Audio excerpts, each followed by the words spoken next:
Hello, everybody. I'm Mitch Carr, your ESPNU campus connection correspondent for the day. As you can see behind me, the Miami Hurricanes are running out of this now famous smoke that they've run out of since the 1950s to take on the Wake Forest Demon Deacons. This tradition was started by Bob Nolet in the 50s as a way to increase fan interest in the games. It's now spread all over the country, but it started here first at UM.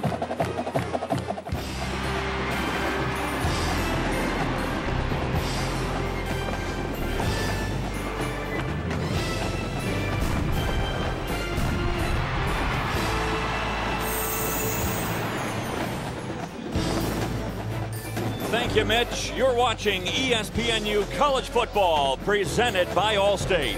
Today from Dolphin Stadium, an ACC clash featuring Wake Forest and the Hurricane of Miami.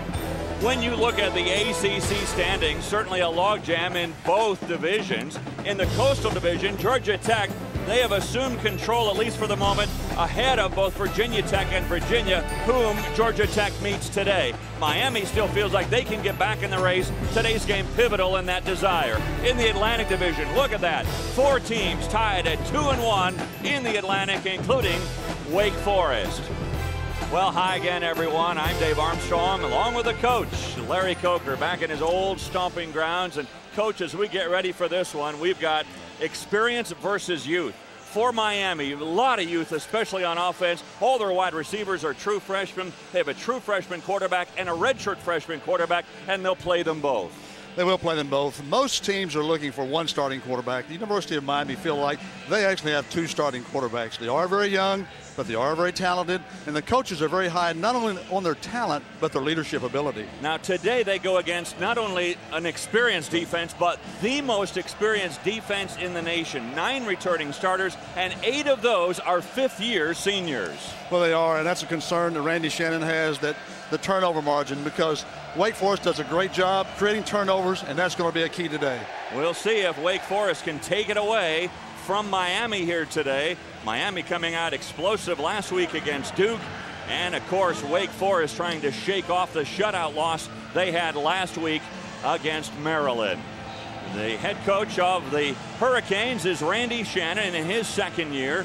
Not a good first season for Shannon, taking over for my partner Larry Coker, but trying to turn things around this year at 4-3, 1-2 in the conference. Jim Grove done an unbelievable job at Wake Forest in his 7th season. As you look at the Demon Deacons, he already has 50 wins on his resume, one of the leading coaches in Wake Forest history. It'll be Wake Forest getting the ball first. Alex Fry is back deep, awaiting the kick of Matt Bosher, who will both do all the kickoff chores, plus he'll punt the ball as well for Miami. We should note there is a big injury for Wake Forest, as Sam Schwank, their talented kicker, he will miss this game again with that quad injury. Bosher puts a foot into it, and it comes down into the arms of Fry at the 8. Fry busts a tackle and busts across the 30 up to the 34-yard line. Bosher had to make the stop. So the quarterback for the Demon Deacons, very good one. In fact, he leads the ACC in both total offense and in passing yards. Riley Skinner, coach, he is a very consistent performer and a guy who really can complete passes. Well, he's outstanding. He leads the ACC in passing and total offense. He's very consistent. I don't know, his arm strength is not great, but just an outstanding quarterback. They run what they call a hybrid spread, so they try to get it to their receivers in a hurry, also trying to run the ball better. And with that in mind, they get it to Josh Adams, who is stopped by Stephen Wesley.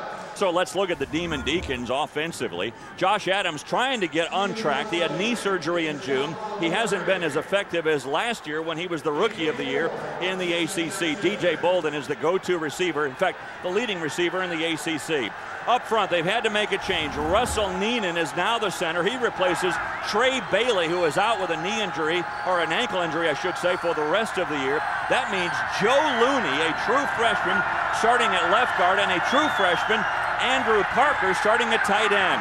The pitch back is to Adams, and he's going to have a first down as he gets it out to the 45-yard line. There's a penalty flag late after the hit out of bounds on Adams.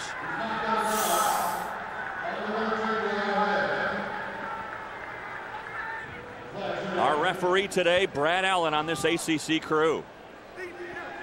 After the play, personal foul, late hit, 91 defense, 15-yard penalty, automatic first down. That takes the ball on the other side of the 50. Well, one of the best things that this Miami team has done, they've had very few penalties, and that's not the way you want to start the football game. And again, probably a good call, not a smart play by number 93, Dwayne Hendricks. He's a veteran player, and Dwayne, I believe Dwayne knows better than that. All the way down to the 40-yard line of Miami.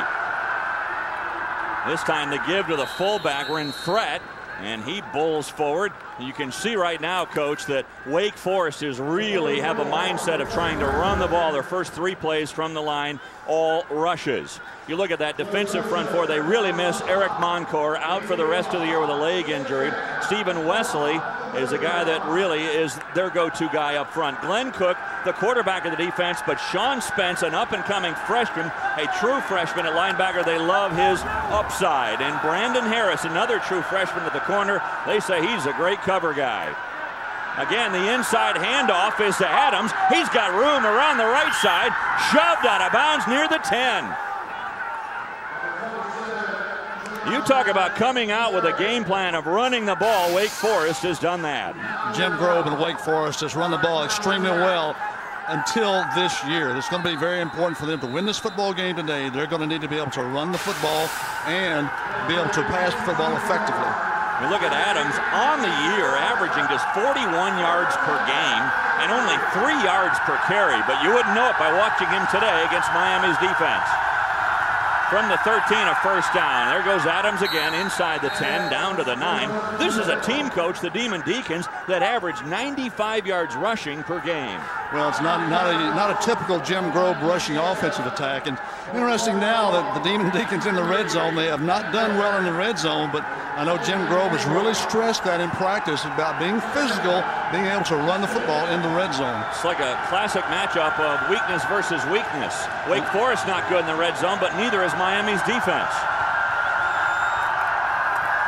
Adams again, a little cutback and down to the 5-yard line before Glenn Cook could wrap him up. That is one of the worst things statistically that the Miami defense is doing, and that is their red zone defense. That's one, again, it's a good challenge here. They're both challenged their teams. Wake Forest offense here and the Miami defense. Well, 3rd and 3, the ball sitting at the 6. They need to get just inside the 3 for a first down. Will this be the first pass for Skinner? Nope, they're going to stay on the ground, and it'll be close. Adams gets it down to about the 3.5. I think he's a little shy of the first down marker. I think he's a little bit shy, and it's a hybrid spread offense, but I haven't seen much spread. I've seen 2 backs, 2 wide receivers, and a tight end every snap so far. More of a running formation. And Coach, with the freshman Shane Popham, the kicker now, Sam Swank out with the injury. Looks like Wake Forest is going to go for it on this 4th down.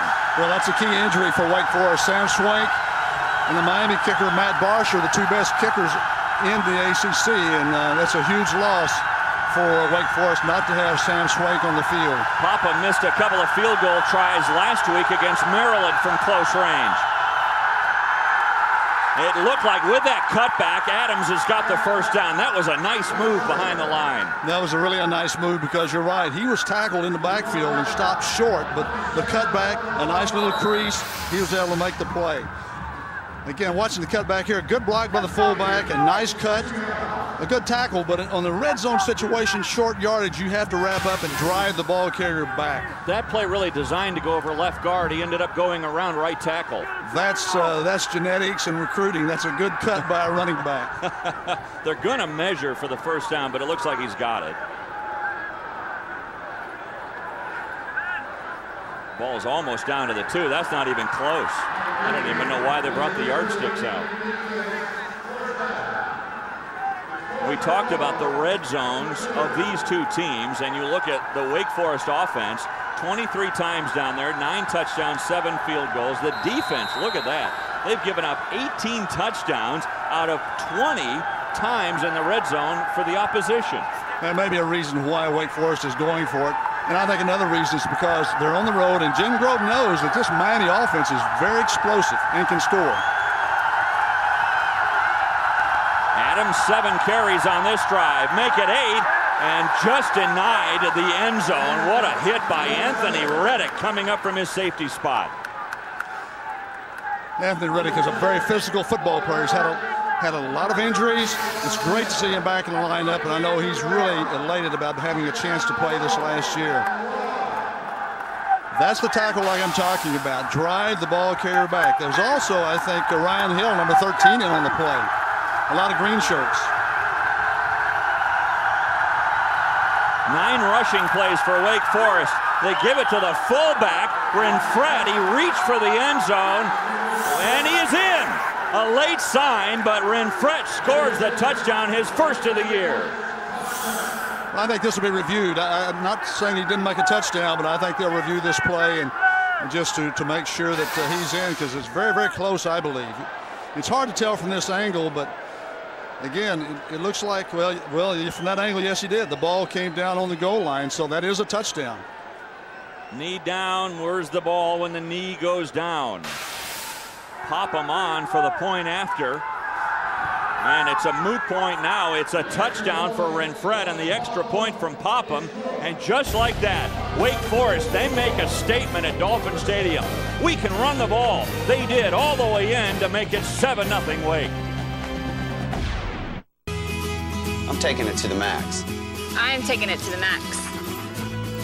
The solid max. The max? I'm already there. Take your car to the max with quality Conoco gasoline. It's specially formulated to help clean fuel injectors in just 5 tanks to help reduce emissions and maximize mileage. I'm taking it to the max. I'm taking it to the max. Help maximize your mileage with Conoco. Take it to the max. I can make you stronger. I can make you fit. I can make you ripped, powerful, shredded. Are you ready? You better be. Brian Stan, world champion mixed martial artist. Before he fought in a cage, he did 2 tours in Iraq with the U.S. Marine Corps and played football for Navy. Fitness has been my life. When I go into that cage, fitness is my only weapon. I've taken everything I've learned, the strength and speed of football, the discipline and commitment of the military, the controlled power of mixed martial arts, and distilled it all into one perfect fitness routine. And now he's making his personal workout system available to you for the first time. My techniques, my secrets. I will show you the perfect exercises for each muscle group and lay out the perfect workout schedule for the results you want. Together, we can unlock your body's potential. We can do this. Let's go. Call now to get Brian's All-American Body Shredding Interactive DVD. As a bonus, Brian will also include his personal nutrition plan. My Max Muscle Nutritional Plan helps me cut weight when I need to without losing power. The All-American Body Shredding Program plus the Max Muscle Nutritional Plan is just $29.95. But wait, Brian will also include his exclusive Pro Shredder. The Pro Shredder helps me power up my body with these super shredding exercises. Like this Russian twist that absolutely fires my obliques. Brian's not done. Call and he'll send you not 1, but 2 Pro Shredders. With 2 Pro Shredders, I can turn a simple push-up into a super shredding push-up. And check out these chest flies. The All-American Workout System, a $60 value, can be yours for just $29.95. Hey, I know times are tough, so I'm making sure you don't have to get ripped off to get ripped. If after just 1 workout, if you don't agree that this is the ultimate body training system, send it back, no questions asked. Simple, affordable, guaranteed effective or your money back. This is your moment. Pick up that phone, make that call, stop getting ripped off, and start getting ripped.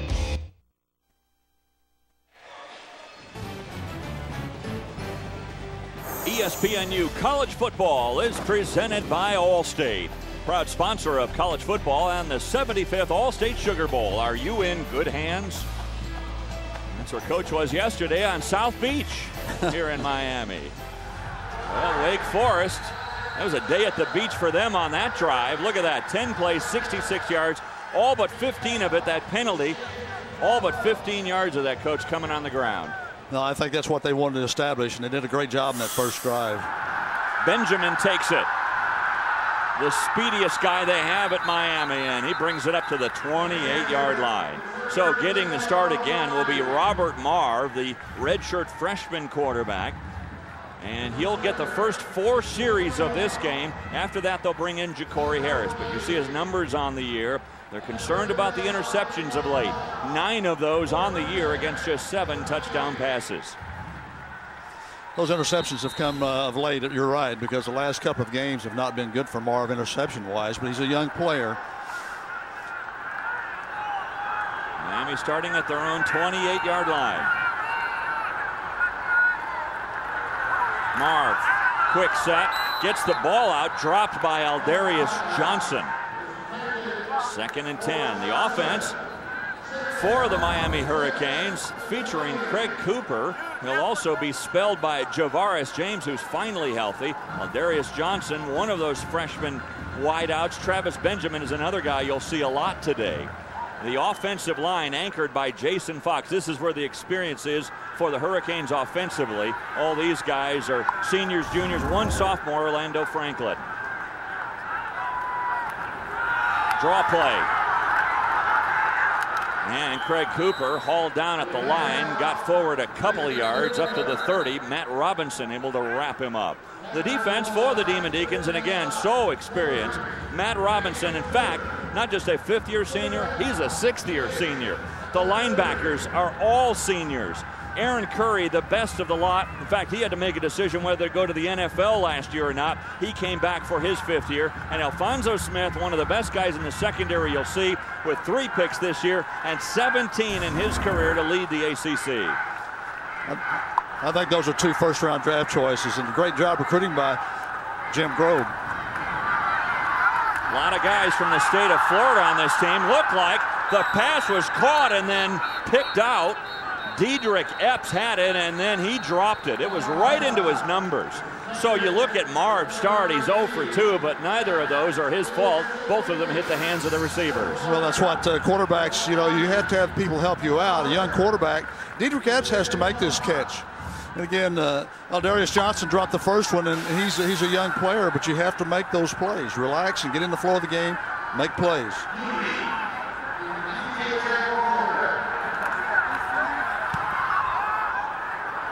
Fair catch signaled for by DJ Bolden. Boy, with 2 Hurricanes right in his lap, able to hang on at the 27-yard line. So Wake moved right down the field. It's 3 and out for Miami, and the Demon Deacons lead it by the touchdown. Hey, Vincent! Go State! Hey, Ham. Why did that guy call you Vincent? Because that's my real name, Bergwood. It is? How do you know that? He's my Allstate agent. Oh, he insures your car. And my boat. You got a boat? Ah, my wife is a big-time skier. You're married? Allstate agents know who you really are and what you really need. Call one today for a free Good Hands coverage checkup. Are you in good hands? Where'd you meet your wife? Pilates. She's European. Check it out, gas prices blowing up sky high. Ditch my used subcompact for a 2-wheeled ride. Now I'm rolling eco-friendly, but I still look bad. When the bike store saw my credit, they said this was all they had. I'm singing F to the R to the E to the E to the C to the R to the E D I T. Free to the port to the dot to the com. Come on, everybody, grab your bike and sing along. It's easy. F to the R. Offer applies with enrollment in Triple Advantage. Now, Indiana Jones is on DVD.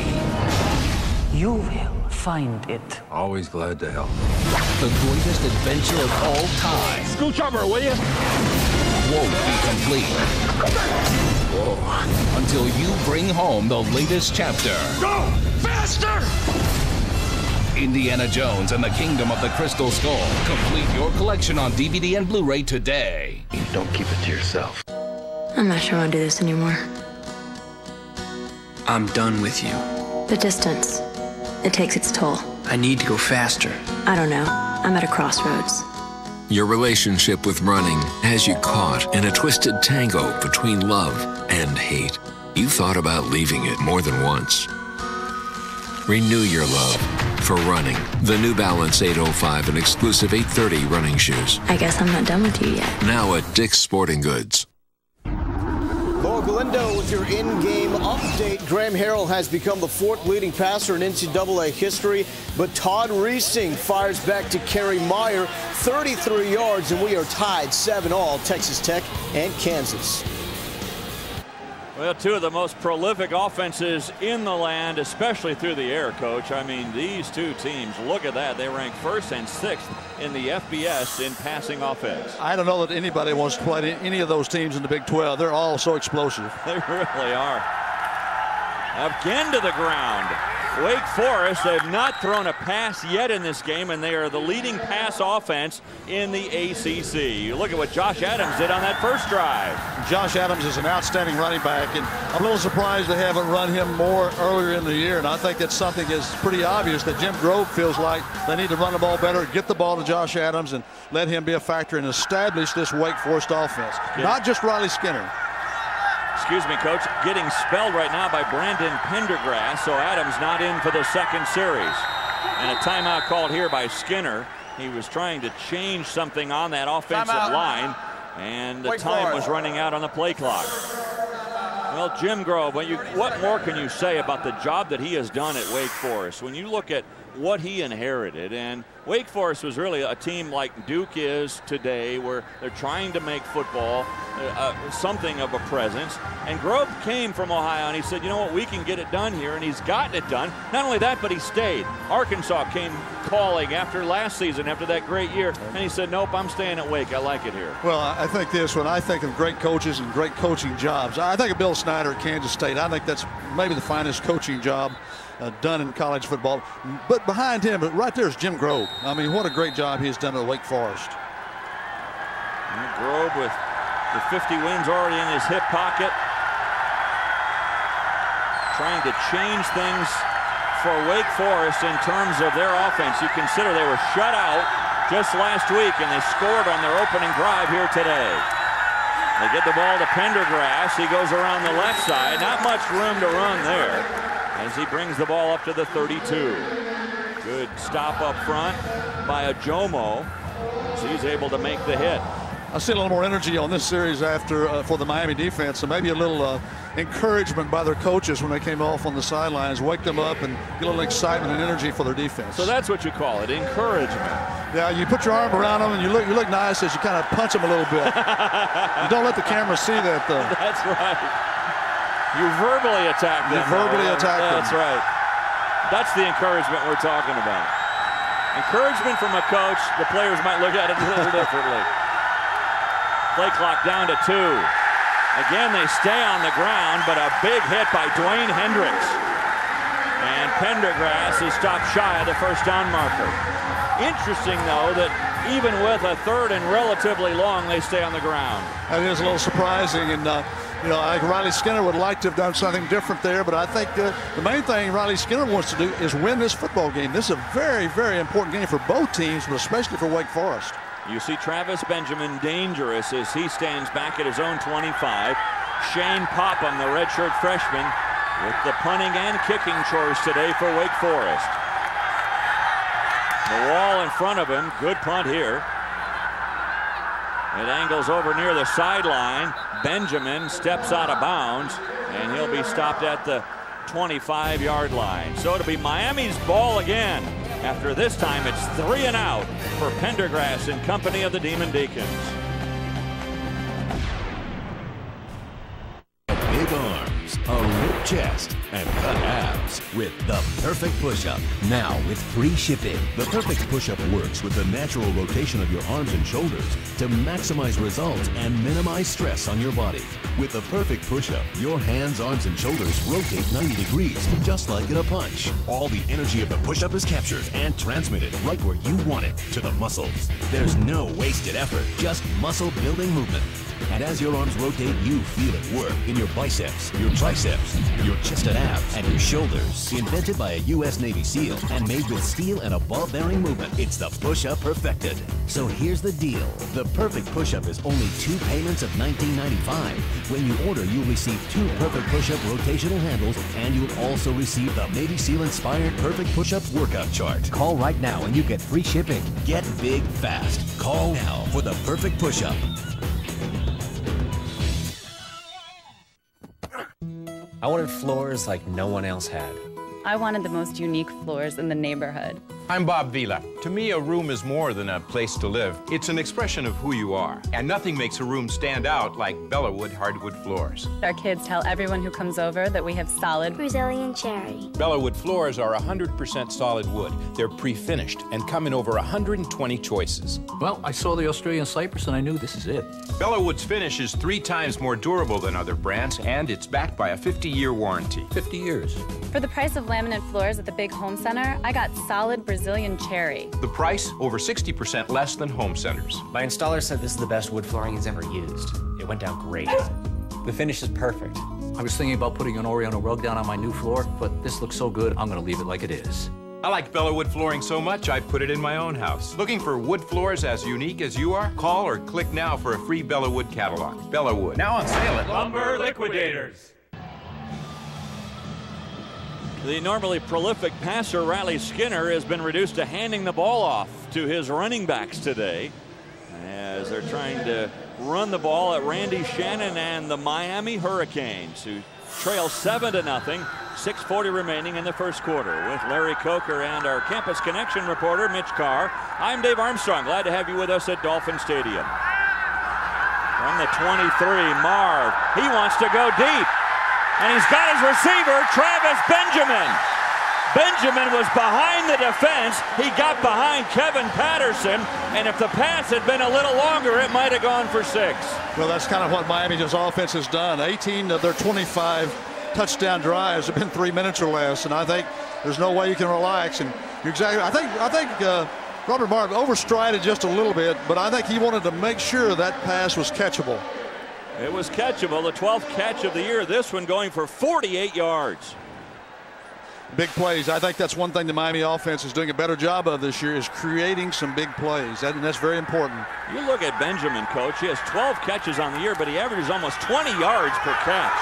There goes Cooper to the outside and steps out of bounds at the 27. Aaron Curry chasing him out. Benjamin is much like a Roscoe Parrish that I have when I was coaching here. He's extremely explosive. He's a difference maker, a game breaker. Not very big, but he's one you really like to have on your football team. In fact, I think Roscoe's coming in tomorrow with the Buffalo Bills to play against the Miami Dolphins. Benjamin certainly a force and a true freshman. Look at his all-purpose yards this season. You see him returning punts, returning kickoffs, and one of their leading receivers. Well, Benjamin is a neighbor, actually, to in Pahokee. I'll get back with that. To DJ Bolden. Cooper hit right at the line as Wake Forest doesn't budge. When you look at today's impact players, they're brought to you by Taco Bell, and certainly Benjamin, one of those impact players. Another guy, another native Floridian. You talked about Pahokee. There he is, DJ Bolden. DJ Bolden again, the brother of Anquan Bolden. I actually went to Pahokee and watched Anquan play basketball. Tried to recruit him. Great player at Florida State, and now with the Arizona Cardinals. Oh, you're recruiting for the basketball team too? He can play anything he wants to. He certainly can. Well, 3rd and 7 facing Marv in this offense. Pass this time caught, and hanging on is Travis Benjamin. Nice catch down low. And that's going to be a little bit shy of the first down marker, though, as they spot the ball at the 19. That is a great catch. It's a very, very difficult ball to catch. It's low, and behind him, great job with the hands. And instead of going for it on 4th and 1, they bring the field goal unit out, and this will be a 37-yard attempt for Bosher. I'm a little surprised that they're kicking the field goal here, but Matt Bosher, coming out of high school, the best kicker in America, was the Lou Groza Award winner for that honor. You recruited him here. He is now 10 of 11 this year after that made field goal. This one from 37 yards. He has a long of 50 this year. So Mr. Automatic, Matt Bosher, puts the points on the board for Miami. 7-3 in favor of the Demon Deacons. Talk about the Miami Hurricanes, and certainly that's something that everybody likes to avoid here, hurricane season. But with more on how they got that nickname, here is our Campus Connection reporter, Mitch Carr. Mitch? That's right, guys. A little bit of history for you. The University of Miami was founded in 1925 by a group of citizens that wanted an institution of higher learning in Miami for their young citizens. Now, this classes began in the fall of 1926, but a huge hurricane swept through Miami on September 16th of that year. It was big enough to cancel the first game of the home season and the first game in Miami history. So the team, undaunted, decided to change their name to the Hurricanes because they wanted to sweep opponents away, just as that hurricane had swept away their first home game. Well, they've certainly done it. Thanks you, Mitch, for the last 3 decades. 5 national titles since 1983. Yeah, it's been a great tribute to this small private school in South Florida, the job that's been done here, and the legacy, which I'm sure Randy Shannon hopes to continue. And just a great program here at the University of Miami. Fry back deep along with Bolden. Waiting the kickoff here of Matt Bosher.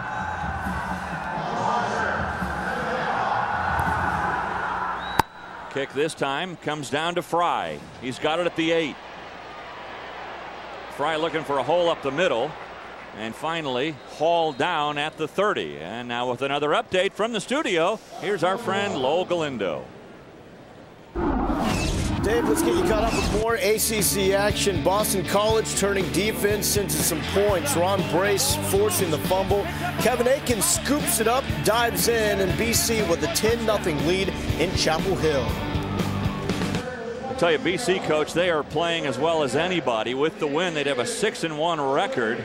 And another winning season. They've already won 4 in a row right now, Boston College. I think everybody thought it would be a big drop-off with Matt Ryan going to the NFL, but not so. They really have done a good job coaching there. When we saw him a few weeks ago, they were a little bit concerned about who's going to replace him. Well, Josh Adams is the guy in the backfield right now, running wild against Miami. Huge gain here up to the 49-yard line. I'm really impressed by this young offensive line of Wake Forest. They're starting a couple of freshmen, which Jim Grove has really never done that. And a nice cut, very nice cut by the running back from Wake Forest. Ball came out, but it was ruled down on contact. 9 rushes, 59 yards already for Adams. Now Josh Adams really wants to establish himself, and you can really see the plan. A little different formation now for Wake Forest. They've gone with 3 wideouts and 2 backs. We'll talk to you more about Adams in a second after he runs the ball across the right side and gets it close to midfield to the 49. Adams, coach, he had arthroscopic knee surgery in June. That certainly slowed his progress and might be one of the reasons he hasn't had the follow-up season that he had last year. Well, the arthroscopic surgery, you heal pretty well from that, but you don't get to lift and do the running during the summer that you like to do and that your teammates are able to do. So it's going to take him some time to come back, and looks like he's making pretty good progress today. Got dinged a little bit on that last play, so Pendergrass comes in. And Pendergrass with a ball and another rushing play. Pendergrass, he stumbles down to the 40-yard line. A shoestring tackle by Chavez Grant, and if not for that, who knows, Pendergrass might have been into the end zone. Really, again, a nice job blocking down on the perimeter, and Chavez Grant just really was very fortunate there to trip him up because he was going to the end zone untouched. Chavez Grant, a nice stop there. Now they're looking at the lower ankle, it looks like, of Josh Adams. That's good news, actually, because remember, he had the knee surgery. Glad it's not that again. Looks like he's got that ankle pretty heavily taped as well. Another first down. On the option, Skinner with nowhere to go. He loses a half yard. Alan Bailey stood his ground from the left end. That's the second time they've run that option play, and actually to the same side, to the left, to the offense's left side. First time they pitched the football, had really a nice gain out of it. This time Miami did a great job of stringing the play out, making the quarterback carry the football for really no gain. Bailey, by the way, who made that stop, was a linebacker and then missed the fall camp with injuries. Back in there now at left end. This time the give is to the fullback, and Belton with not much room to run. Now, Bailey is a very big physical player. He's came in as a linebacker, but he's gotten big. He's about 280 pounds now, and he's just learning to play the position, but he's going to be an outstanding football player in the future here as it gets better. Coach, so far 18 rushes for 87 yards. Riley Skinner has not dropped back to pass one time. Not once. Well, I think that Wake Forest would like to run the clock some also, and shorten this game a little bit and keep it away from Miami's explosive players. On a draw play, and when you expect a pass, there goes Pendergrass down the sideline, shoved out of bounds by Reddick. When you think they're going to pass, they don't. They haven't passed yet, and all the way down to the 15. Well, a great call by the offense of Wake Forest, and good fake by Riley Skinner, and just a huge hole. And again, I think a good defensive call. The safety, number 30, or excuse me, the linebacker, Sean Spence, was right there, but just was fooled a little bit, expecting pass, and they got the run. Wake Forest, one of the best rushing teams in college football. Well, they are today in this first quarter. Unbelievable. They've averaged 95 yards of rushing offense per game. Not today. Today, they're running wild. And there they go again. This time, though, look out. Here comes Daryl Sharpton. And somehow, though, Pendergrass able to fight that off and get down to the 10. Sharpton had him stopped for a 3-yard loss. Well, I've seen Sharpton in practice when I was here. He's a very strong physical player, much like John Beeson now, starting for the Carolina Panthers. And you don't break many of his tackles, and it's a great hit. You just have to wrap up, and you can just tell these running backs are on a mission. They've been challenged by Jim Grove and this offensive coaching staff, the Wake Forest staff. 117 yards of rushing offense already, and we're just down to the final seconds of this first quarter. In fact, that will do it. 117 yards of rushing offense, not one pass from Riley Skinner, who is the leading passer in the ACC. Once the smoke clears, it's Wake Forest making a statement in Miami today. We can run the ball, we will run the ball. They run in for the touchdown to lead it 7-3.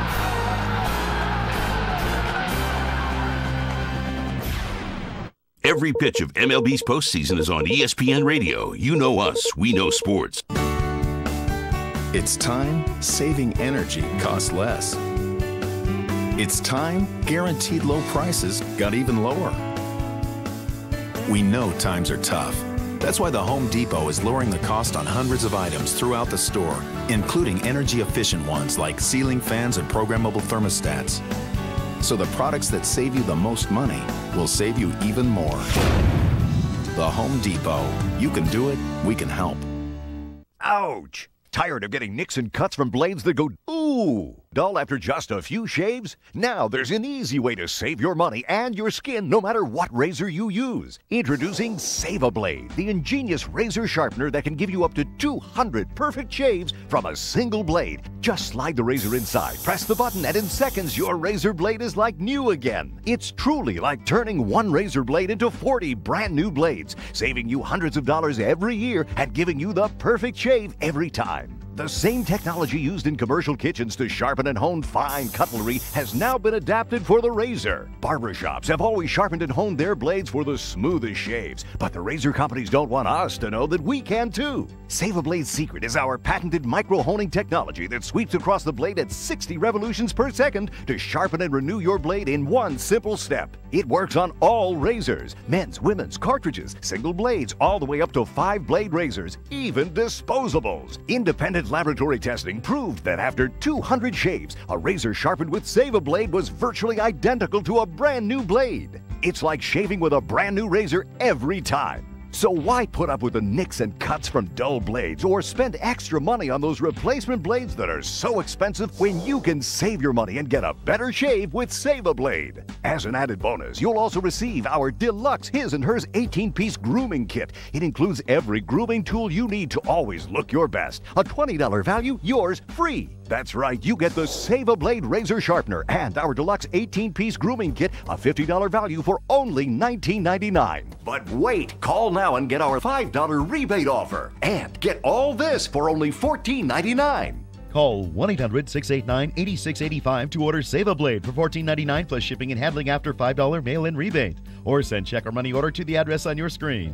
That's 1-800-689-8685. ESPNU is now in high definition. To get the great action on ESPNU in high def, contact your local cable operator or satellite provider. Wake Forest starts the second quarter, threatening again, leading 7-3. They stay on the ground, and why not? Pendergrass gets it inside the 10, down to the 9-yard line. The rushing has been the big surprise. In fact, Skinner did not throw a pass in the first quarter for only the second time in his Wake Forest career. They did not even attempt a pass in the first quarter, and 118 yards on the ground. Well, that's why you play, and I think Wake Forest knows what they need to do to have a chance to win this football game, and they really established themselves pretty well in that first quarter. You're going to pass here, 3rd and 4. Nope. Draw play.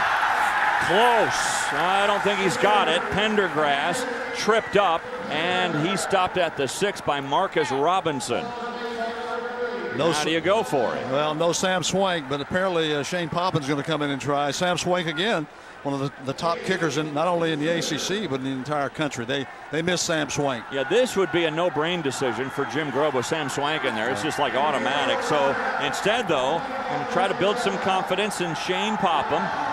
You see 2 for 6 on the year. He missed a couple last week in that shutout loss to Maryland. This one on its way, and I don't know. He got it. Oh, my goodness. I hope that's not his full range. He got under it a little bit as Jim Grobe looks on and goes, hello. Well, I don't believe we're going to see a 50-yarder out of Shane today. That looked like my range and not Shane's range. Whew. That looked like a guy trying at halftime of, trying to win the car. But he got it. Popham's going to go, I popped it home, coach. What do you need? That's a red wagon kick right there, not a car kick. I love steak, man. Enjoy your steaks, gentlemen. Is this it? You didn't order? Valet's getting mine. I'm not a steak guy anymore, you know? There it is. Triple steak burrito.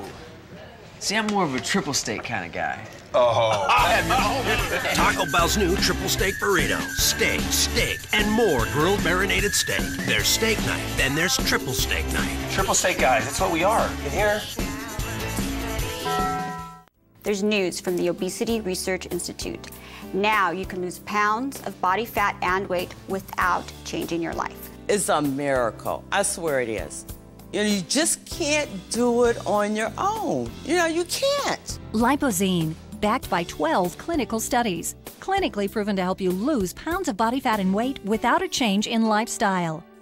I didn't have to go to a weird diet or, measure my food. I just ate what I wanted, and I lost weight. Lipozene is a powerful weight loss supplement that was formulated only for those people who seriously want to lose not just weight, but pounds of body fat. Call now to try Lipozene risk-free for 30 days for only $29.95. But wait, it gets better. Call now and we'll double your order absolutely free. Call in the next 10 minutes and your shipping and handling is also free. Call 1-800-568-0939. Don't delay. Call now.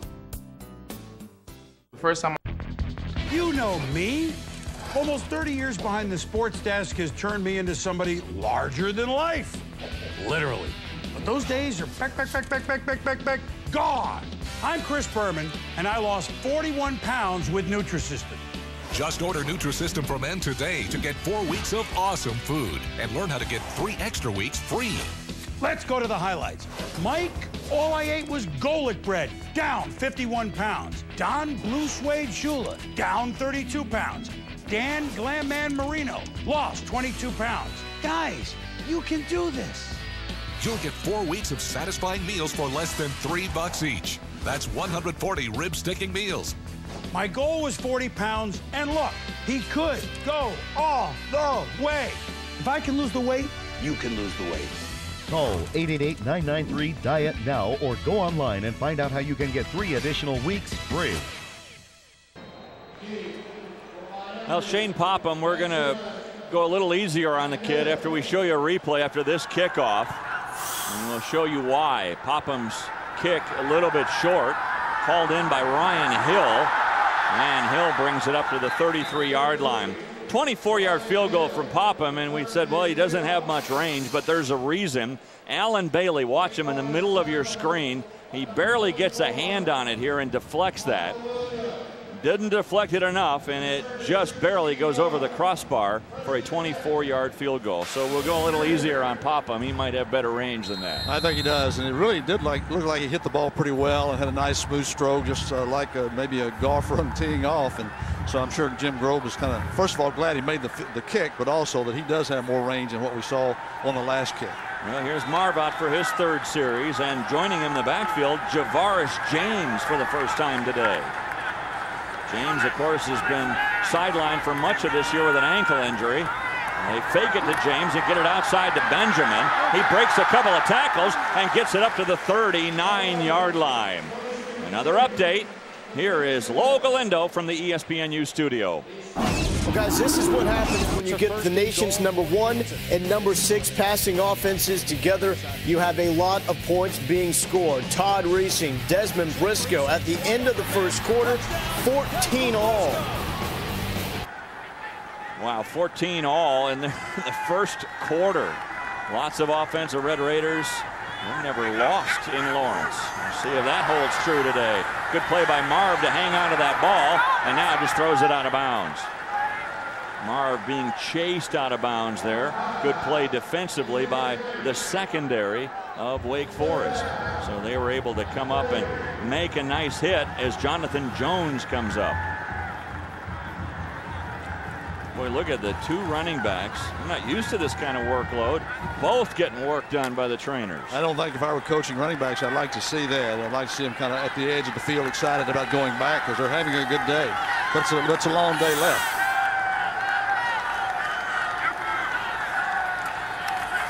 Third and short, and the pass sails over the head of Farkinson, and they are not going to be able to move the chains again. Another 3 and out. So on 3 series, Marv so far 2 3 and outs, and then the field goal on the long drive. Well, it's a great velocity on the pass by Marv, but again, he needs to just play catch. He had Kane Farkinson, number 82, wide open. Just play catch with him and make the first down. Had he done that, they would not be punting right now. Bosher with a high punt. Fair catch signaled for by Bolden. Drops it. There's a flag down on the play. They're scrambling for the ball. Miami says they've recovered, but now we'll see what the flag is about. Did they give Bolden room to make the catch? I think they may call fair catch interference here, but we'll wait on the call.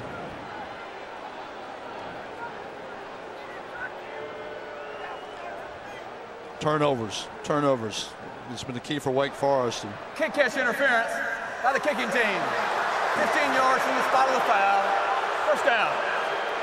Randy Shannon not happy with that because that cost his team just not only the 15 yards, possession of the ball, and great field position for Miami.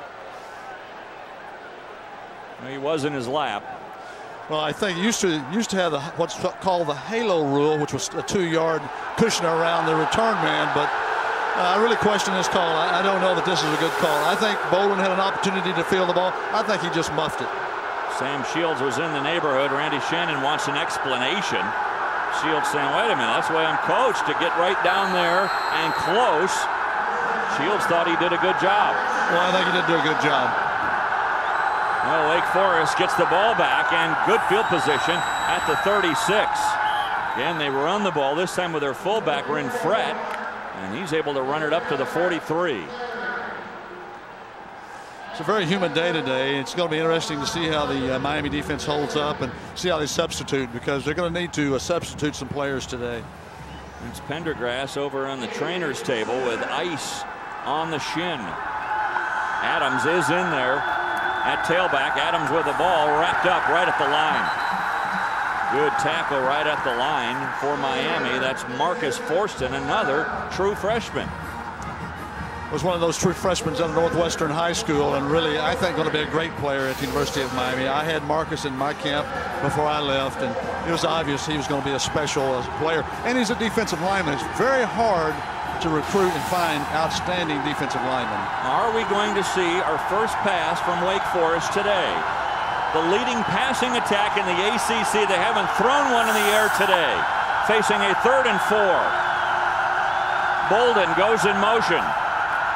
Play action. They dump it out to Bolden. And it was tipped at the line, incomplete. Really a great call there by Bill Young, the defensive coordinator from Miami, putting a lot of pressure.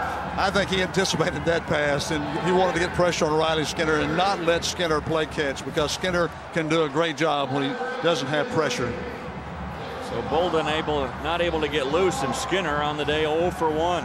So the ever dangerous Benjamin standing back at his own 15. Bolden, the leading receiver in the ACC, and of course Riley Skinner, the leading passer in the ACC.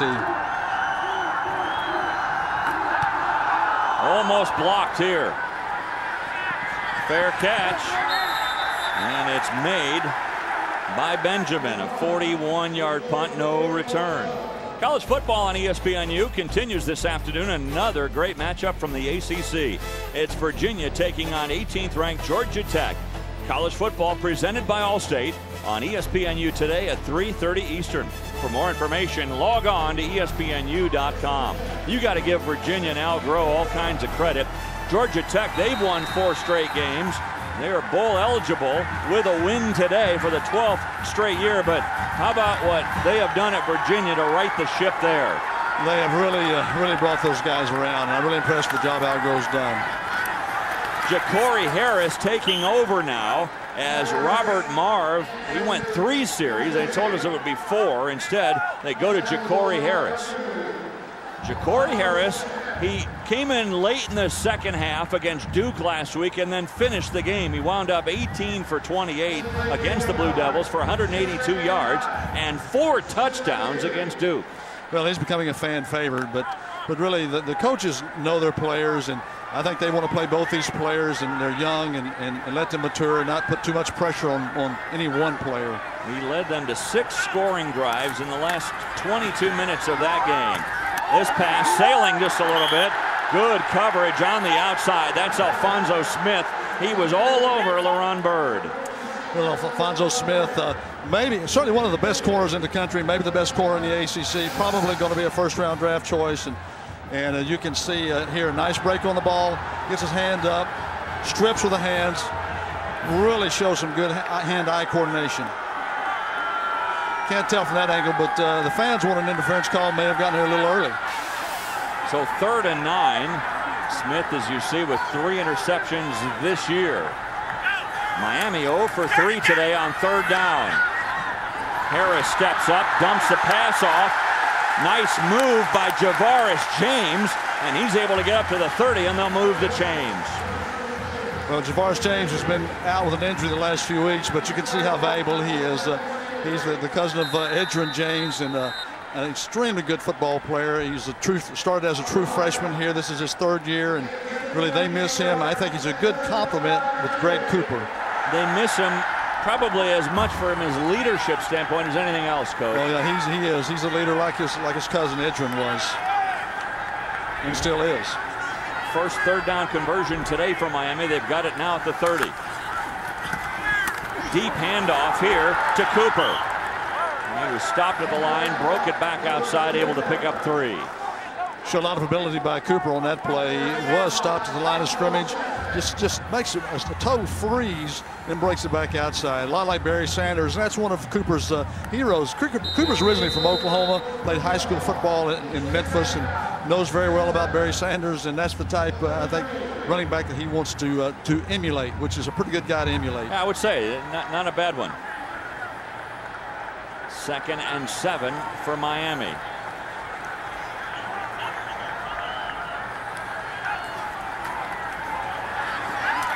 Pressure on Harris, and he is just getting rid of the ball out of bounds as we get here for our first update from the Oklahoma game. This is what Oklahoma is doing against Kansas State. Off a Josh Freeman interception to Marco Murray, lowering the shoulder, bruising in for his 8th rushing touchdown of the season. Boomer Sooner up 7-0 in the first. I was just down in Oklahoma earlier this week, and with Oklahoma leading at 7-0, look at how they've scored so many points, and there's already talk about perhaps Sam Bradford coming out after this year, after his sophomore campaign. Well, I'm sure Oklahoma hopes not. He's one of the fine ones in the country. If it wasn't for Colt McCoy, he'd be the talk of the Big 12. They're projecting him as maybe the top quarterback in the draft. Good play here as Harris is wrapped up.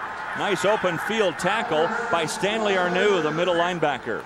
It's a good thing he made that tackle because Corey Harris had a lot of running room had he been able to break it. And this is one thing that both Harris and Marv can do. See the crease? Really a nice job there on the tackle. I've been very impressed with the speed and the tackling ability that this defensive Wake Forest has. Brad Lambert, the defensive coordinator, has done a great job. Alfonso Smith back to get it.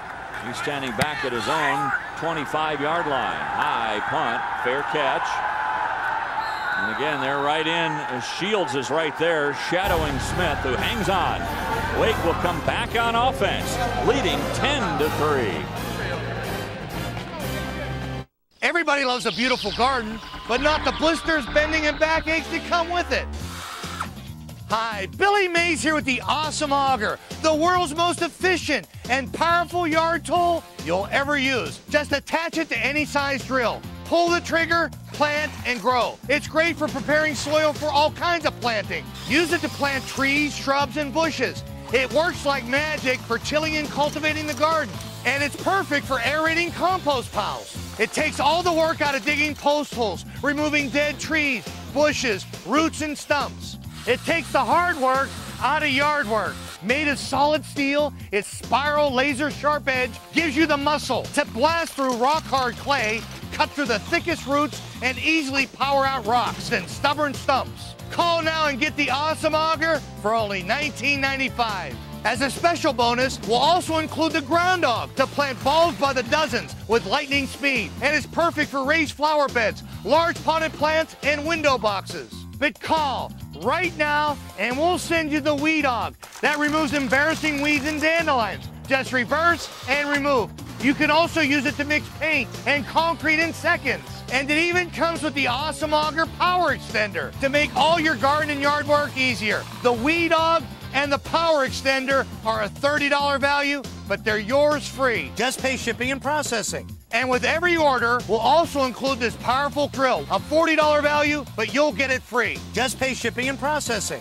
You get it all. The Awesome Auger, the Ground Dog, the Weed Dog, the Power Extender, plus the Power Drill. A whopping $120 value for only $19.95. Here's how to order. Call 1-800-617-4149 to order the Awesome Auger and get the Ground Dog and Weed Dog with Extender free. Call 1-800-617-4149. Call now.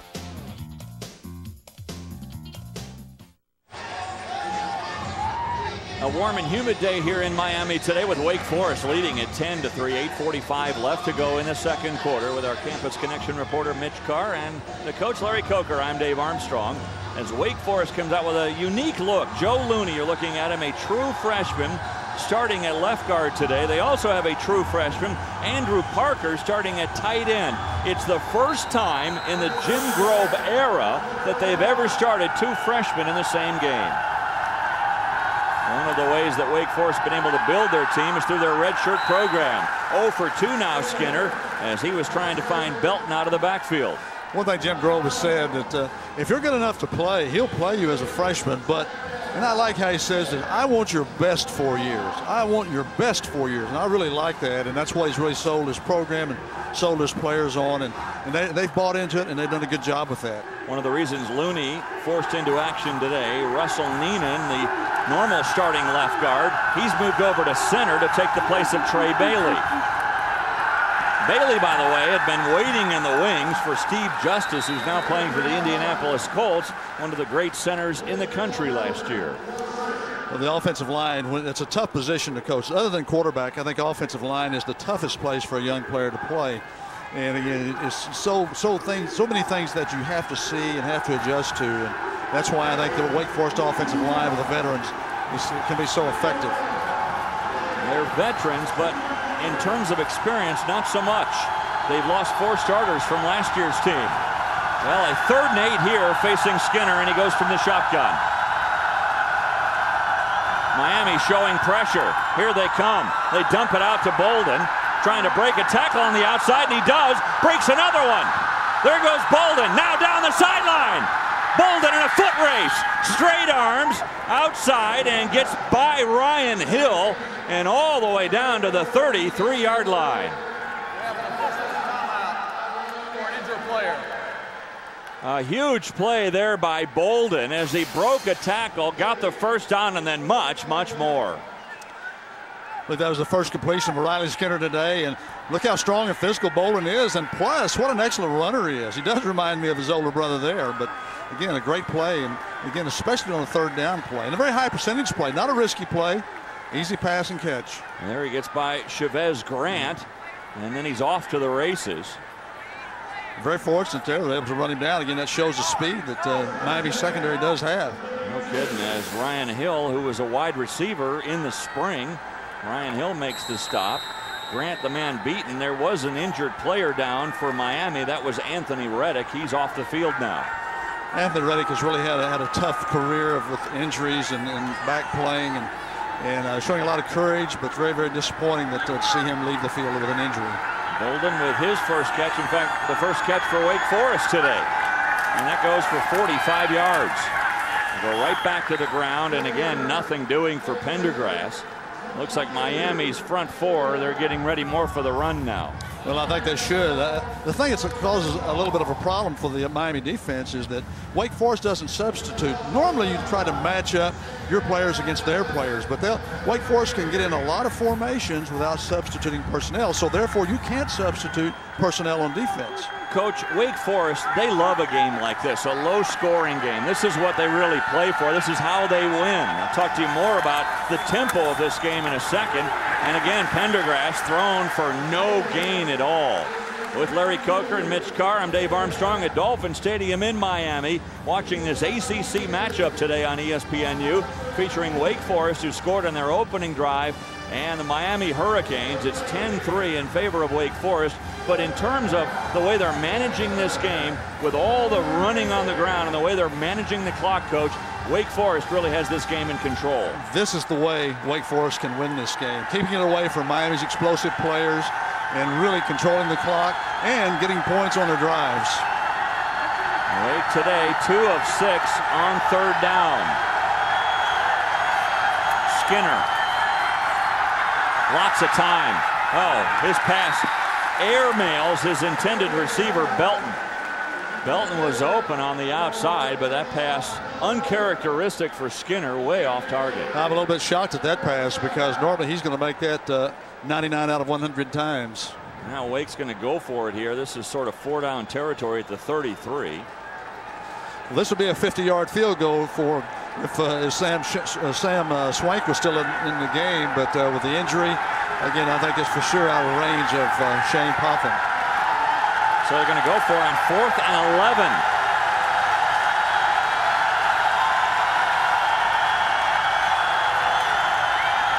Skinner steps up and then is belted. Wow, what a hit. Ojomo was there. Hendricks was there.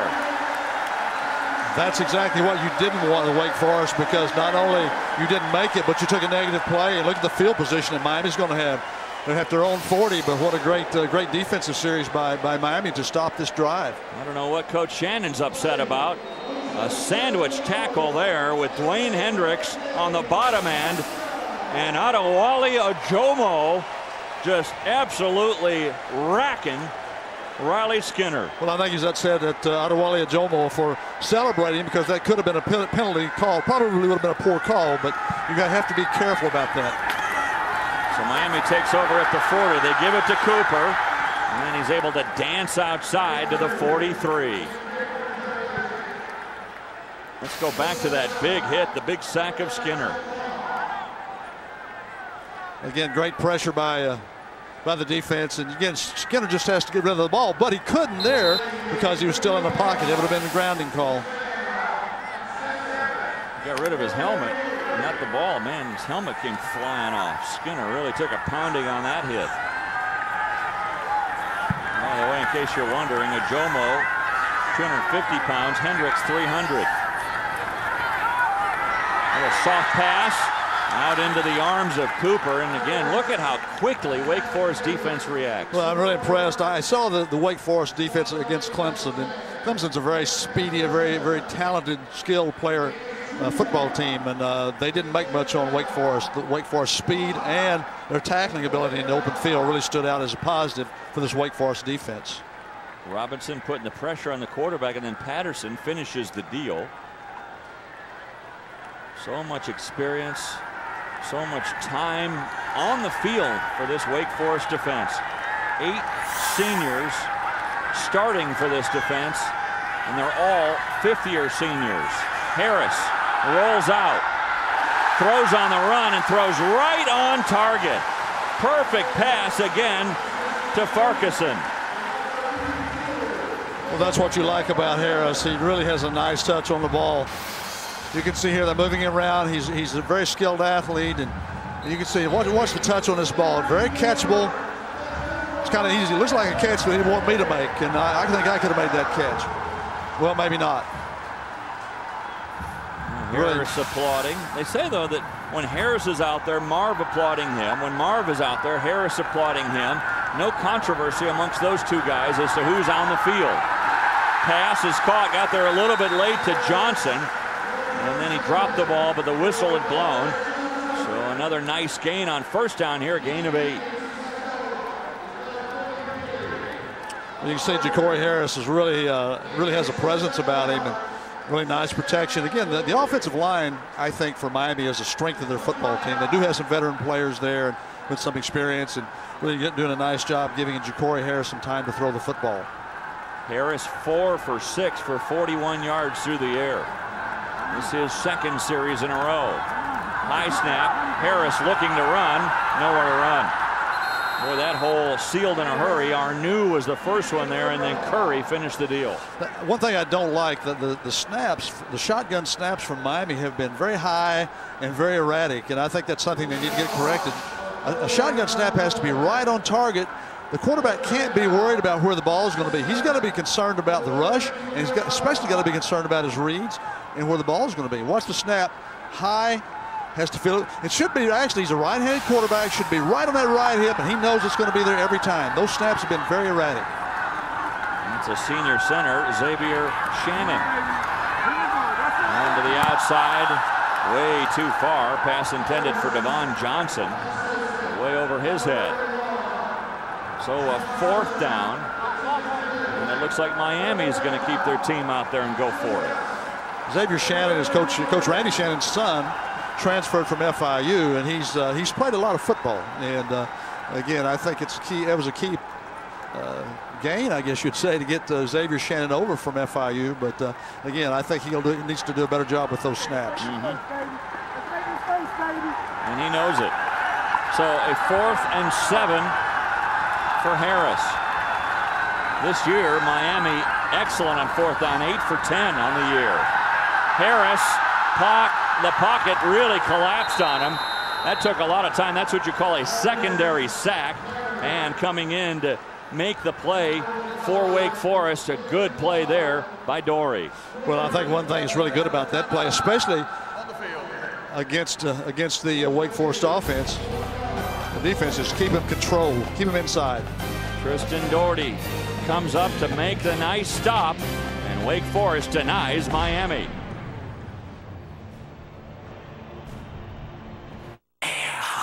Send in the Havoc. Havoc is on the way. Introducing Havoc Heli from Air Hogs, the world's smallest remote-controlled helicopter. Cutting-edge micro-sized technology makes Havoc Heli so easy to fly. With twin rotors and 4-way precision control, you can fly Havoc in any direction with ultimate accuracy. Havoc maneuvers under, over, even through the toughest obstacles. From the tightest corners to the sharpest turns. Fly Havoc where no other heli can go. Holder of the world record for the smallest RC heli, micro-sized Havoc delivers maximum power. You can fly to heights of 100 feet with the touch of a button. And our advanced LiPo battery technology gives you 10 minutes of flight time on a single charge. That's double the flight time of other RCs. Made from the latest and flexible high-impact composite, the Air Hogs Havoc is 100% safe and the toughest micro-helicopter available. With 3 RC frequencies, you can fly up to 3 Havoc helis at the same time and race with your friends. Then take your skills to the next level and use the bonus hook attachment for top secret rescue missions. Havoc Heli also comes with a flashing LED light for accurate nighttime flying and a special Air Hogs landing pad for precision landings. The Air Hogs Havoc Heli is the ultimate in indoor flying. Similar RC copters can cost hundreds of dollars. Now with Air Hogs, you can get the Havoc Heli complete with lithium polymer battery for double the fight time. 4-way precision controller with built-in charger. Rescue attachment with 2 Air Hogs Elite Force figures and Air Hogs landing pad. With your order, we'll also include our Havoc CD-ROM, featuring sneak peeks of Air Hogs technologies now in development and more. You can get all this, the world's smallest and most advanced micro-helicopter, for 2 payments of $19.95. Must be 18 years or older to call. Here's how you can order.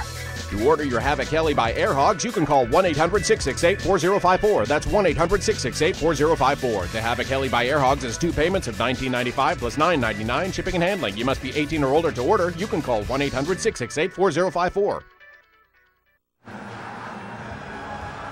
On each of the last 2 possessions, teams taking over on down, so Wake Forest gets it back, starting at their own 32-yard line, leading 10-3 with 2:39 remaining in the first half. And the give is to the big fullback, Ren Fret. We get you to our Campus Connection reporter, Mitch Carr. Mitch? Howard Schnellenberger was the head coach of the Hurricanes in their early 80s. During that time, he coined the phrase "State of Miami." What Schnellenberger wanted to do was put a virtual wall around South Florida and keep all of its best recruits playing in the state for the University of Miami. Randy Shannon has gone back to that ideal a little bit, tapping a lot of the talent from Central and Northwestern Dade. For example, Brendan Harris is from Booker T. Washington and Central Dade. Ja'Cory Harris, the quarterback you just saw play, is from Northwestern High School. So there's a lot of local talent making this University of Miami team come back to prominence. Coach, certainly that was your story when you coached here as well, as Adams runs out of bounds. He's got the first down up to the 45, but this is really a great recruiting area for Miami. Well, it is. I think last year, probably in the 12 years I was in Miami, I think was the finest year of all 12 years of talent in Miami. And we mentioned Northwestern High School, but Darius Johnson, Sean Spence, and Marcus Fulston. And those guys are outstanding football players. They're not just guys you take because they're local talents. It's nice to have that kind of talent in your own backyard. Well, the closer you get to your own campus and driving distance, the fewer problems you have. And I think Randy Shannon has done a good job really to work, keep those players here. Ball briefly came loose. And Sean Spence was right there. Wesley was right there.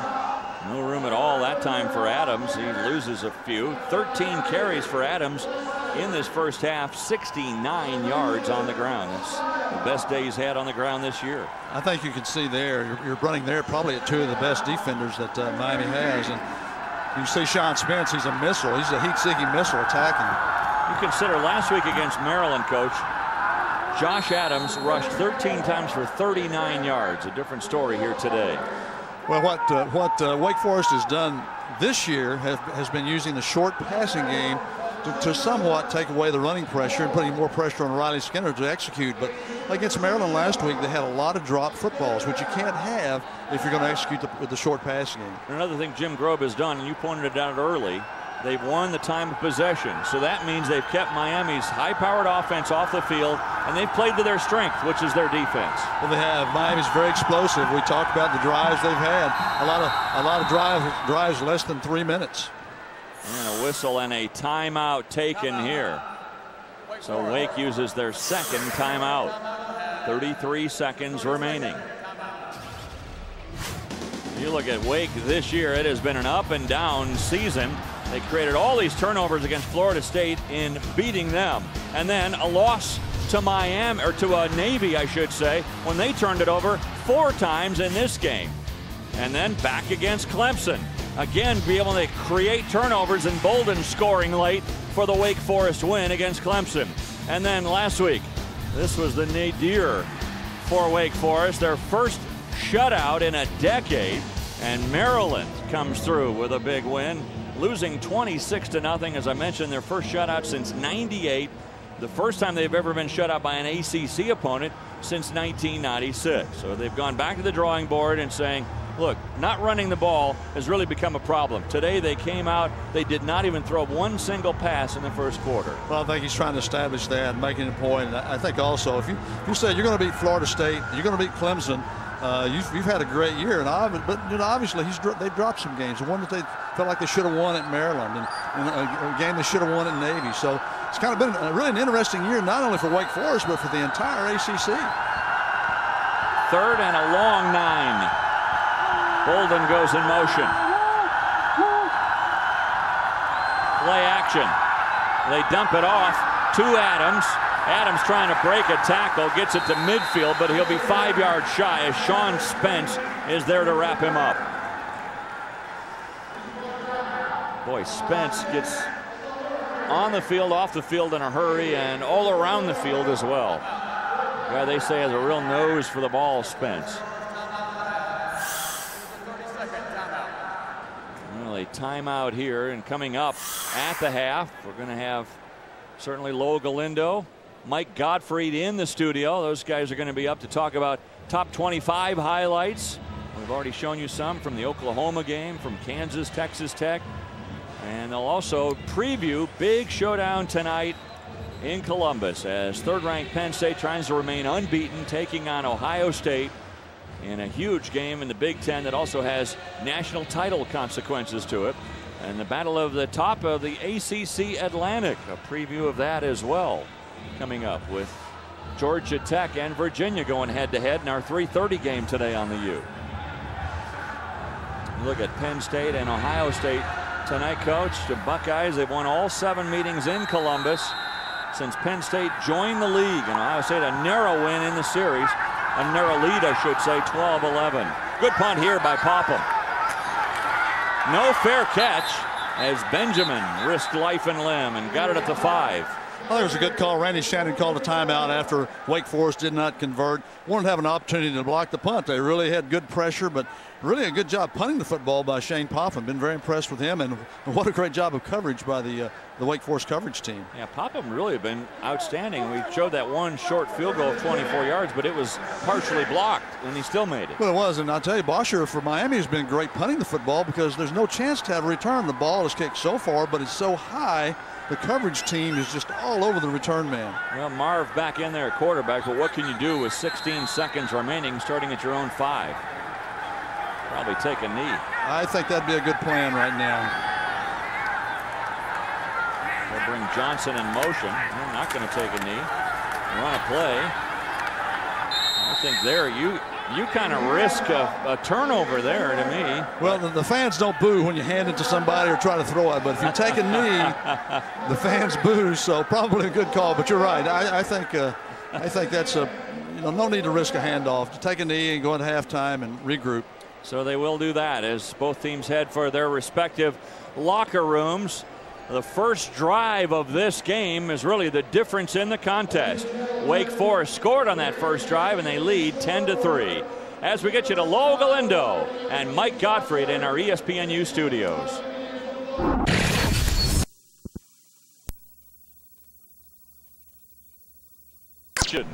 And from the shores of the Atlantic in Miami, Florida, at Dolphin Stadium, it's Wake Forest leading 10-3 at the half. Hi again, everyone. I'm Dave Armstrong, along with the coach, Larry Coker. And Larry, I would think of the two coaches in this game here today, Jim Grobe is the happiest, not just because he has the lead, but because of the way this game is being played. Well, I think Jim Grobe feels like he hit the lottery the way this game is being played, and I think he couldn't have played that any better for him. You look at the first half highlights, the first 25 plays for Wake Forest all on the ground. Well, that's totally a break tendency. I know that Miami wasn't expecting that. They're expecting Riley Skinner. Really quite a good strategy that worked extremely well for Jim Grobe and the Wake Forest football team. They were able to score the touchdown here, as barely able to cross the line as we're in threat. That's the only touchdown of the first half. If you take this big pass play out for Miami, they really didn't have much offense at all in that first half. They did get the field goal. So the second half is underway, and here comes Benjamin on the reverse. They run the reverse to Shields. He's got room to run outside. Chased down by the kicker and forced out of bounds. But Miami trying to change tempo by running the reverse, and Shields looks like he's shaken up as he's run out of bounds. I think you said it all, Dave. Change the tempo. They need to come out and do something to excite the crowd a little bit, get the juices flowing, and really attack this Wake Forest football team. Shields went flying over into the Wake Forest bench area and is slow in getting up. He's kind of motioning toward his back. After the play, personal foul, late hit out of bounds, number 35 of the kicking team. 15-yard penalty, first down. There's the late hit, and it's an obvious one. That's on Lee Malkow. reserve linebacker on special teams, and Shields shaken up.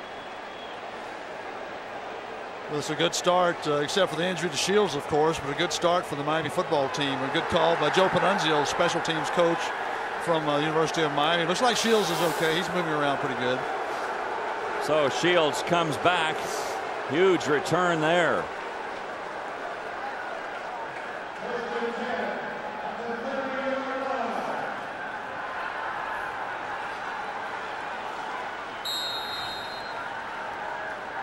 So look at this field position for Miami, starting at the Wake 30-yard line.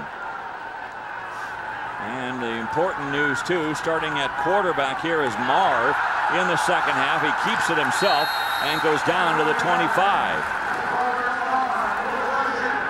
Again, a nice game by Marv, but Wake Forest is doing a good job of keeping the quarterbacks, whether it be Harris or Marv, keeping them contained and not letting them outside where they're very, very dangerous. Marv limping a little bit as he gets up, Coach, but you know, splitting time, he's not going to want to come out of this game. No, you couldn't drag him out of this game. He's not coming out.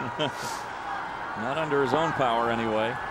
So Miami with a gain of 5 there, 2nd and 5 from the 25. And now a little bit of miscommunication is forced to take a timeout, Miami. But you see Randy Shannon, they have really tried to change the tempo here, and they've done a good job of that all season long. They've had great success in outscoring their opponents in the third quarter.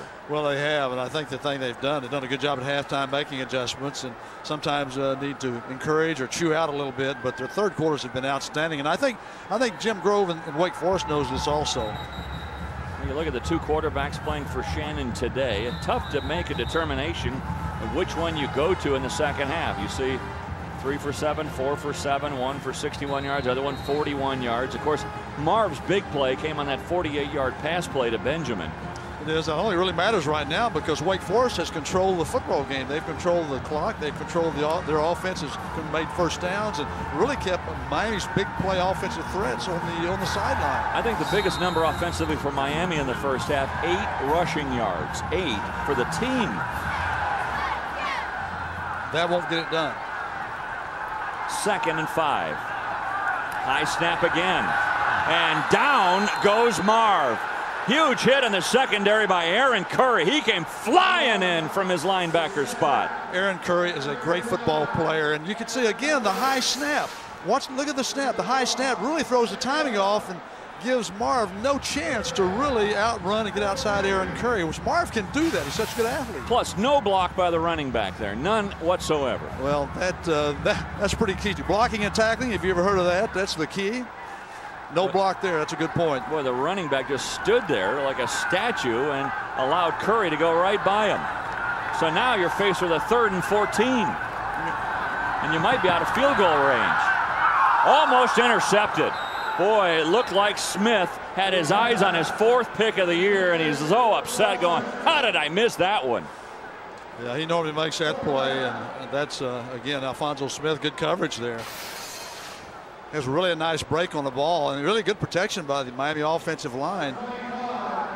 Again, really a hard ball to catch right through Smith's arms. So they're going to try a field goal here of 52 yards for Bosher. His long this year, 50. This is in his range. He can kick this. He has this range. Kick on its way. It is up, and he does have the range. Wow. He could have made it from 62. I've seen him make it from 60. He's got a great leg, and he has a great presence and a lot of poise. So Bosher 2 for 2 today. He's 11 for 12 on the year. Matt Bosher, a 52-yard field goal. How's that for a weapon? And it's 10-6 Wake Forest.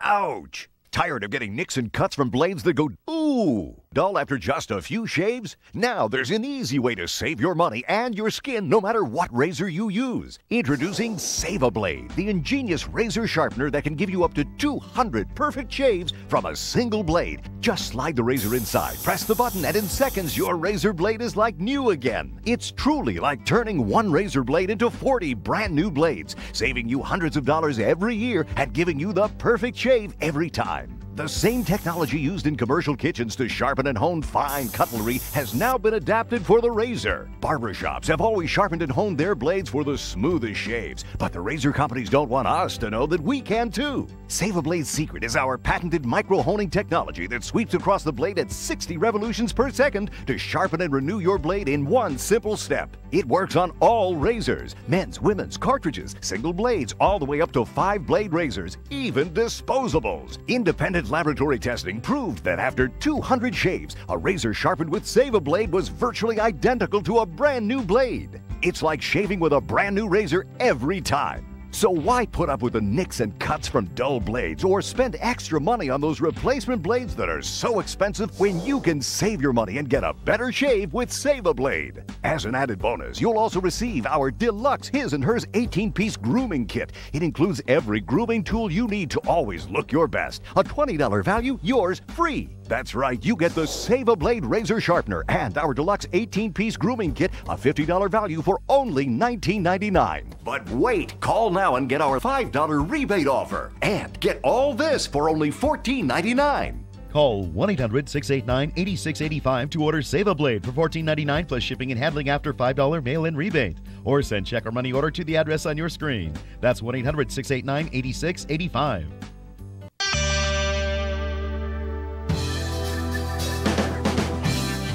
Imagine finding a need, achieving a solution, Identifying a problem. Discovering the answer. Joining a community. Finding yourself. Wake Forest University. Imagine what you can achieve. Matt Bosher with an important field goal for Miami, because after they came out of the locker room in the second half and got that electrifying return, look at this, they went back 4 yards on the drive in 3 plays, thanks in large part to that sack by Curry. So if they come away with 0 points, Coach, they lose all the momentum they gained from that kickoff return. Well, that's exactly right, and they needed to get points out of that drive for sure.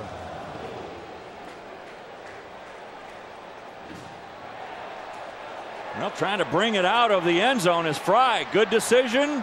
Well, okay. Not a bad one anyway, as he gets it across the 20-yard line.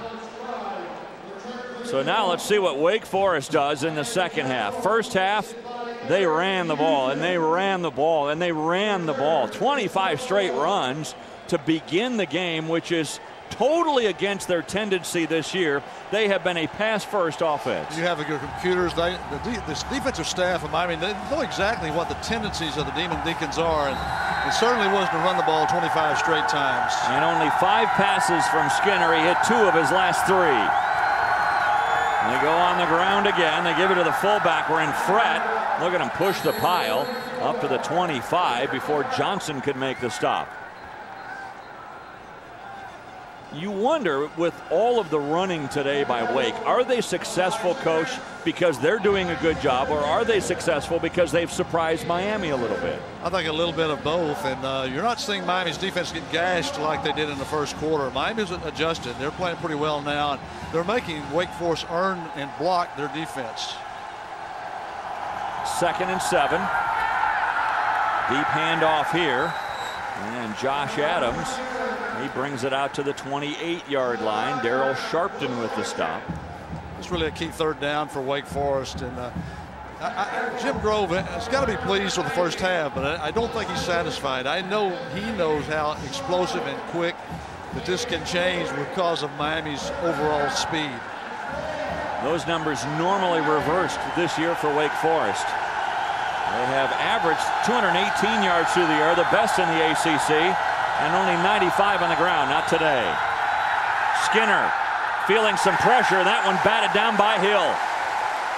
Good coverage by Ryan Hill on the tight end, Cameron Ford. Or excuse me, on the true freshman, Andrew Parker. I think Ronnie Skinner was a little bit lucky there. I think Ryan Hill was very, very close to picking that off. And if he intercepts that football, he's down the boundary. That's a quick 6 points for the Hurricanes. So now it's Collier back. Deep for Miami.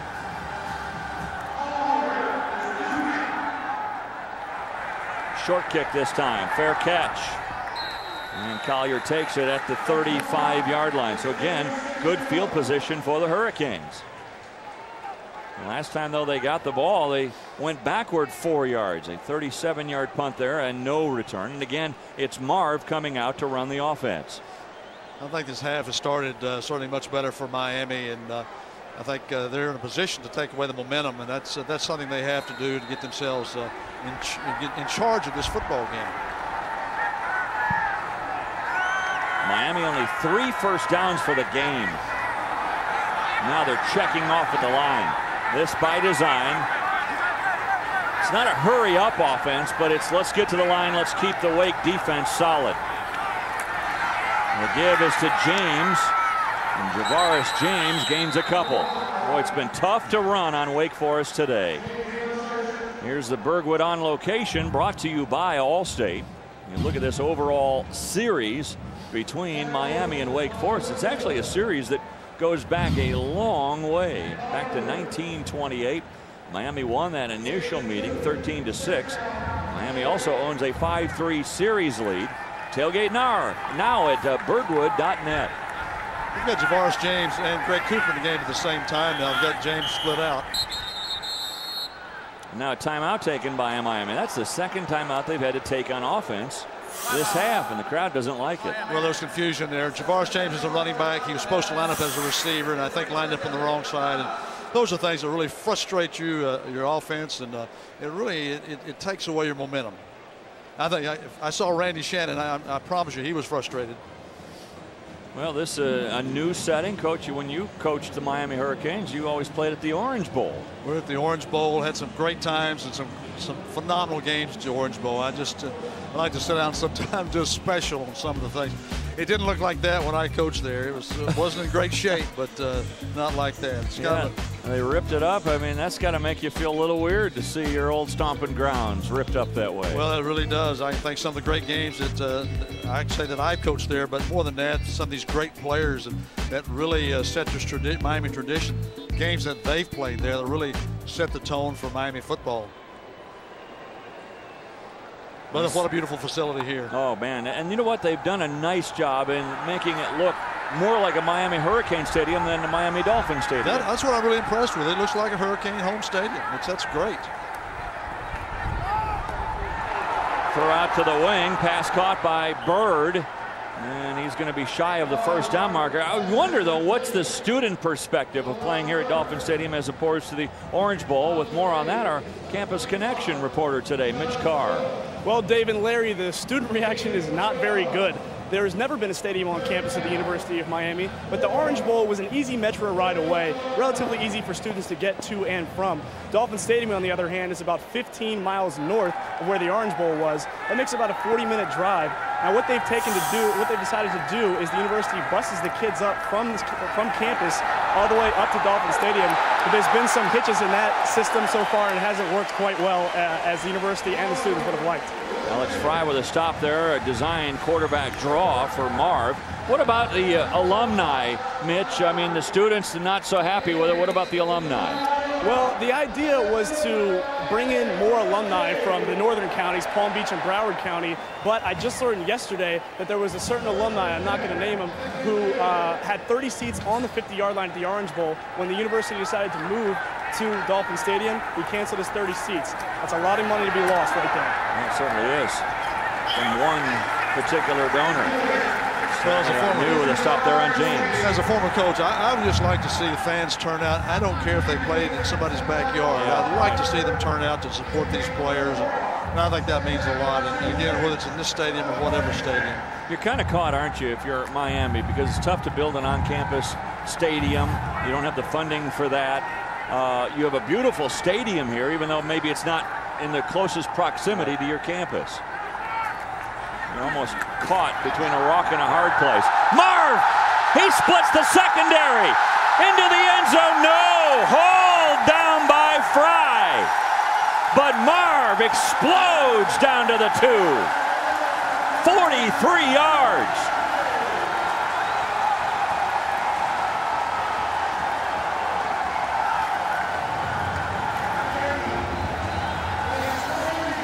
You're going to see a missed tackle here by the safety from Wake Forest, and they don't miss many tackles. But again, a lot of that's because of what Robert Marv can do. He can make you miss in the open field, and what a great job he did on that occasion.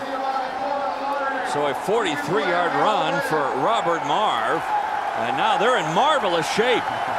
First and goal inside the 3.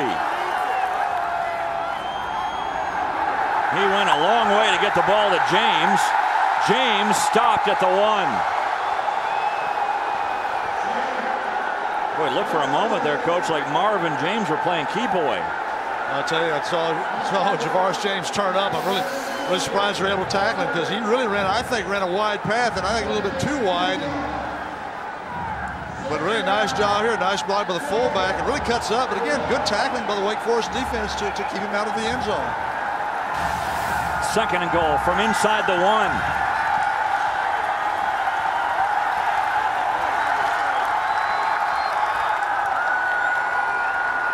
They bring Johnson in motion. Marv keeps it himself. No sign yet.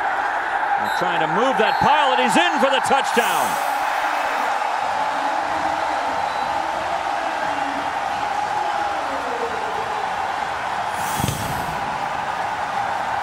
The first touchdown of the day, and why not let Marv finish what he started?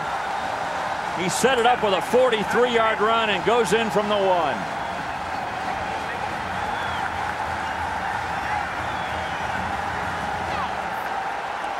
And a huge momentum shift here in the second half for the Hurricanes. Well, again, the athletic quarterbacks that Miami have are very explosive, and as I said earlier, Jim Grove knows that. The extra point, a formality for Bosher, who's 7 for 7 this year.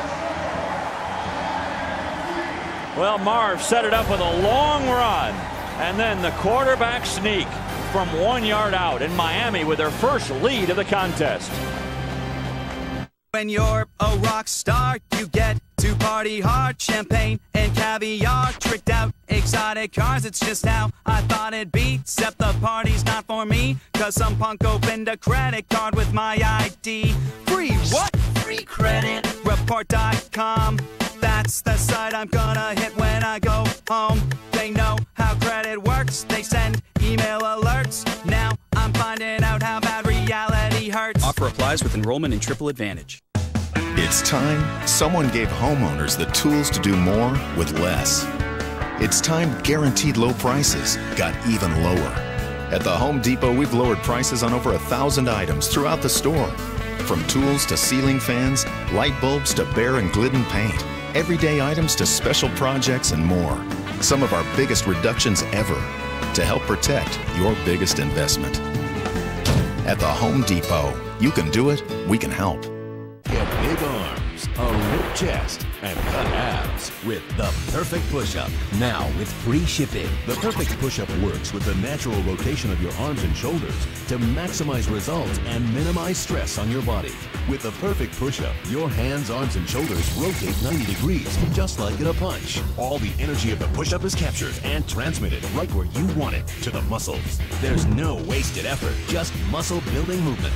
And as your arms rotate, you feel it work in your biceps, your triceps, your chest and abs, and your shoulders. Invented by a U.S. Navy SEAL and made with steel and a ball-bearing movement, it's the push-up perfected. So here's the deal. The Perfect Push-Up is only 2 payments of $19.95.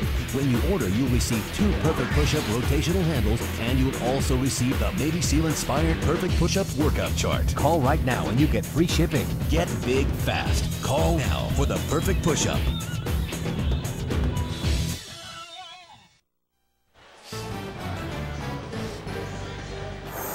ESPNU College Football is brought to you by FreeCreditReport.com. Stay on top of your credit score and credit report at FreeCreditReport.com. From Miami, Florida and Dolphin Stadium, we welcome you into this ACC Clash.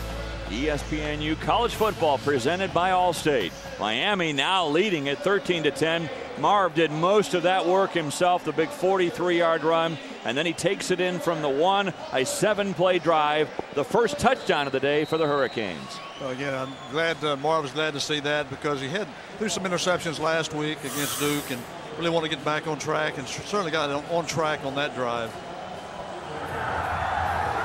Little onside kick.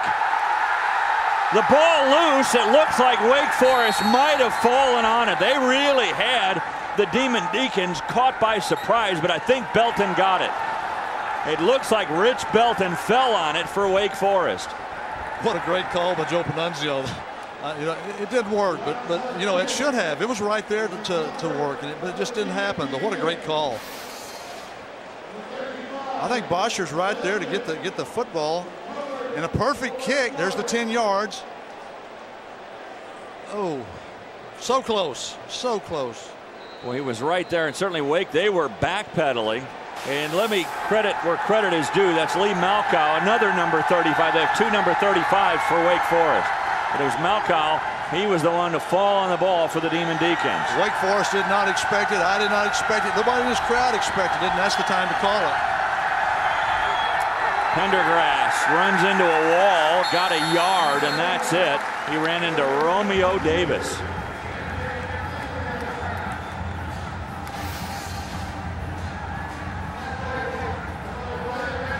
Big scramble there. Malkow falling on it, and then some of his Demon Deacons teammate helping out, and they're still reaching in for that ball. Malkow saves the day for Wake Forest. Second and a long 8. Pendergrass. Again, no room to run. Miami, since that opening drive, really, you'd have to say they've done a much better job against the rush. And again, it's Romeo with another nice stop. Really a good attack by the defense. And again, I think they're really sensing this running game now, and they're really plugging the gaps and running some cross blitzes inside. You see the movement of the defensive line, and really no running room for the Demon Deacons. Loss of 2 there, so it makes it 3rd and 10. And Romeo Davis gets a breather. They try the inside handoff again to Renfret, and again, Miami holds their ground well shy of the first down marker. They only gain about 4 on 3rd and 10. Skinner looking over like, why are we running the ball 3rd and 10? So he's going to probably question a little bit what's going on with the play calling a little bit today, because he's like, guys, I've only thrown the ball 5 times all day. What's going on? Well, I think they need to mix it up, but I think the call would be on 1st down to pass the football, not on 3rd and long. So the punt here, try to pooch it down. And it bounces on into the end zone. Benjamin did a good job of running all of the Wake Forest defenders away from the ball there. He was really a great decoy. So will it be Marv back on the attack again? You would guess so for Miami. 76 asked student filmmakers to give their spin on what makes our gasoline so great. Here's one of the outstanding commercials. Does your vehicle keep bogging down? Maybe it's time to get on the ball with 76 gasoline. It's specially formulated to clean your engine, improve acceleration, help maximize mileage, and above all, reduce emissions, making 76 one of the cleanest fuels available, now and for generations to come. 76. Get the spirit. He's not afraid to attack tough issues. Do you really want to be number 1 this week? You're better off laying in the woods at about number 11. He's not afraid to state his mind. Never hire the loyal, longtime assistant to be your head coach.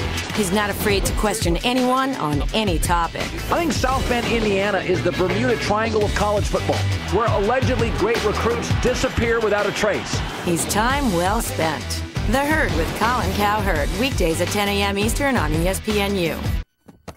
Want to get strong? Want to get lean? Want to get ripped? Well, now you can with Iron Gym. Iron Gym turns any door into your own personal gym in just seconds. Its unique design wraps around your door frame and uses leverage, so there's no screws and no damage to your door. Start off with chin-ups and pull-ups to develop and strengthen your shoulders, arms, back, and lats. And with 3 different grip positions, narrow grip, wide grip, and neutral, you can switch up your routine and keep challenging your muscles. But we're not finished there. Take it to the floor for deep push-ups. dips, and it's a sturdy base for tricep dips. Then finish off with gut-busting crunches. In just minutes a day, you'll build lean muscle and get ripped. Order Iron Gym today for just 2 payments of $29.99. You'll also get these hanging ab straps for an explosive abdominal workout. But call right now and we'll cut the price in half. That's Iron Gym with hanging ab straps for just 1 payment of $29.99. But you've got to call now.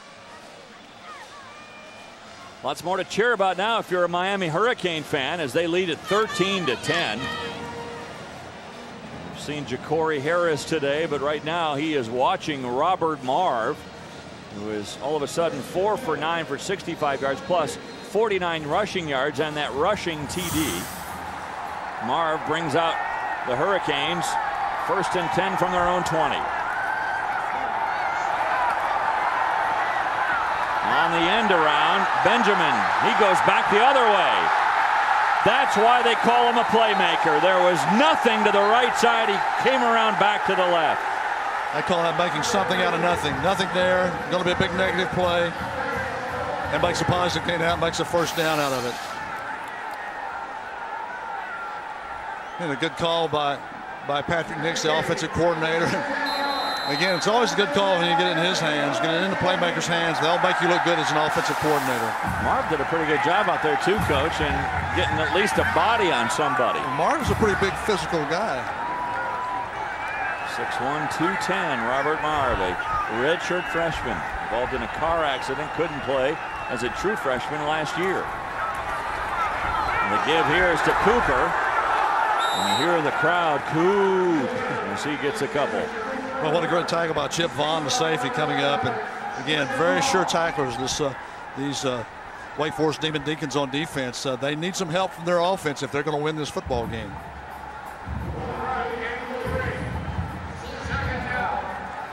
Gain of 3, 2nd and 7. Keep this in mind too as we get down here with 5 minutes left in the 3rd quarter. Miami already wasting 2 of their timeouts this half. Marv, a little bit too hot to handle on the outside. Pass intended for LaRon Byrd. Now for another update, here's Lowell Galindo. Oklahoma allowed Kansas State to score 21 unanswered points, but after a key 4th and 6 conversion, Sam Bradford to DeMarco Murray for the touchdown conversion. OU up on K-State 35-28 in the 2nd quarter. One of the problems for K-State in the last probably year and a half has been finishing games. They've gotten leads on teams, they just can't finish. 3rd and 7. Pass on target. Was he in bounds? Yes, he was. Travis Benjamin. Good job with a catch and then getting a foot in bounds. Real good timing on the ball by Robert Marve and getting the ball up and away, and really nice adjustment of Travis Benjamin. I'm very impressed with the way he can adjust to the football. You see the ball comes out early, and you can see out away from the defense, and Benjamin's going to catch it or nobody's going to catch it. A good job, body control, controlling the football, getting 1 foot in bounds. You only need 1 foot in bounds in college football. He's got good hands, Coach. He's got great hands. Yeah. Oh, a lot of movement there.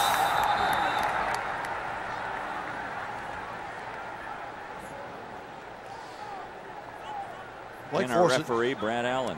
Wake Forest is not getting a lot of pressure on the quarterbacks now. Prior to the snap, false start. Offense number 70. 5-yard penalty. Remains first down. It's A.J. Trump. Patrick Nix, the offensive coordinator for Miami. I'm curious to see how he's going to juggle these quarterbacks in the 2nd half. He wants to coach them both and wants to keep them happy, get them experience. And sometimes that's really a delicate juggling act for a coach. One of the things he's done this year, Coach, is move. Whoa, whoa, whoa. That's got to be offsides. Marv's got a free play and takes advantage of it.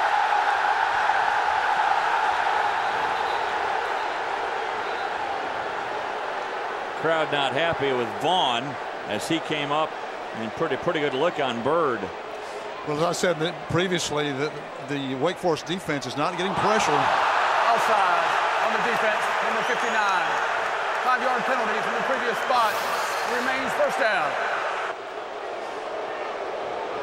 again, the snap is high, but they're not getting pressure on Marv. So now they're calling blitz out of the secondary. Again, the blitz was just very poorly timed. The crowd reacting as you look at the penalty situation. The crowd booing because they're reacting to what they saw on the Jumbotron on that hit. They wanted a pass interference rather than just a 5-yard offsides penalty. Exactly. So they got the 5 yards back. They lost on the false start. And we're back to where we began. Nice broken tackle here by Shields. And Shields able to get it down to the 37-yard line. Miami looks like a different team offensively in the second half. Well, they're into it. I think they're getting the ball in the hands of their playmakers, which is what they have to do. Again, you've got what I call a soft corner. You've got a deep third corner on the outsides, and they're taking advantage of that. And that, if you can protect and play catch, he's going to be wide open all day. The play goes for 18. First down at the 37. A little more shifting again by that defensive line for Wake Forest.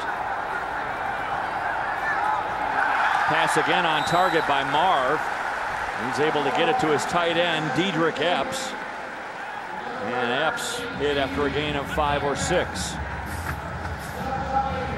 I think that's also a strong position for Miami to have some veteran players there in Epps, Chris Zellner, and Richard Gordon. All three of their tight ends are veteran players that have been around. And again, I think they like to get the ball in their hands. Miami's always done a good job of using their tight ends. The Jeremy Shockeys, the Kellen Winslows, the Bubba Franks, and just several of those great players that play tight end at Miami. And Coach, one thing we know, they're already in the field goal range of Bosher. We do know that, yes. Marv throws it up into the end zone. Oh, in and out of the arms of LaRon Byrd. Excuse me, that was to Johnson. As we get you to Lowell Galindo.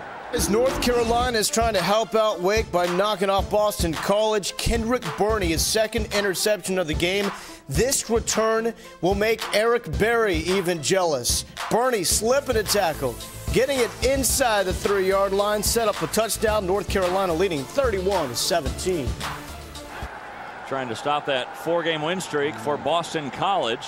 They're going to try to become bowl eligible. The old Miami coach, Butch Davis, doing a great job at North Carolina. Could have a holding call here. Flags are down as Marv scampers out of bounds. I don't believe Marv made a first down, but they'll have to take this penalty to try to put Bosher out of field goal range. Yeah, it's going to be a tough call for Grove because they're definitely in field goal range. Holding. Offense, number 74. 10 yards from the previous spot. Repeat the down. Yeah, I think this is the right call for Jim Grobe. Even though you didn't get the first down, the field goal is like almost automatic for Bosher. He is, again, 11 of 12 this year and certainly has the range. Hit a career-high 52-yarder already today. So take the 10 yards. Now you're out of, you would think anyway, Bosher's field goal range, because this would be about a 60-yarder from there. Well, they ran the quarterback draw the last play, and I don't think you'll see that now with this long of yardage to go unless they're just trying to set up a makeable field goal range. Some light rain starting to fall here in South Florida.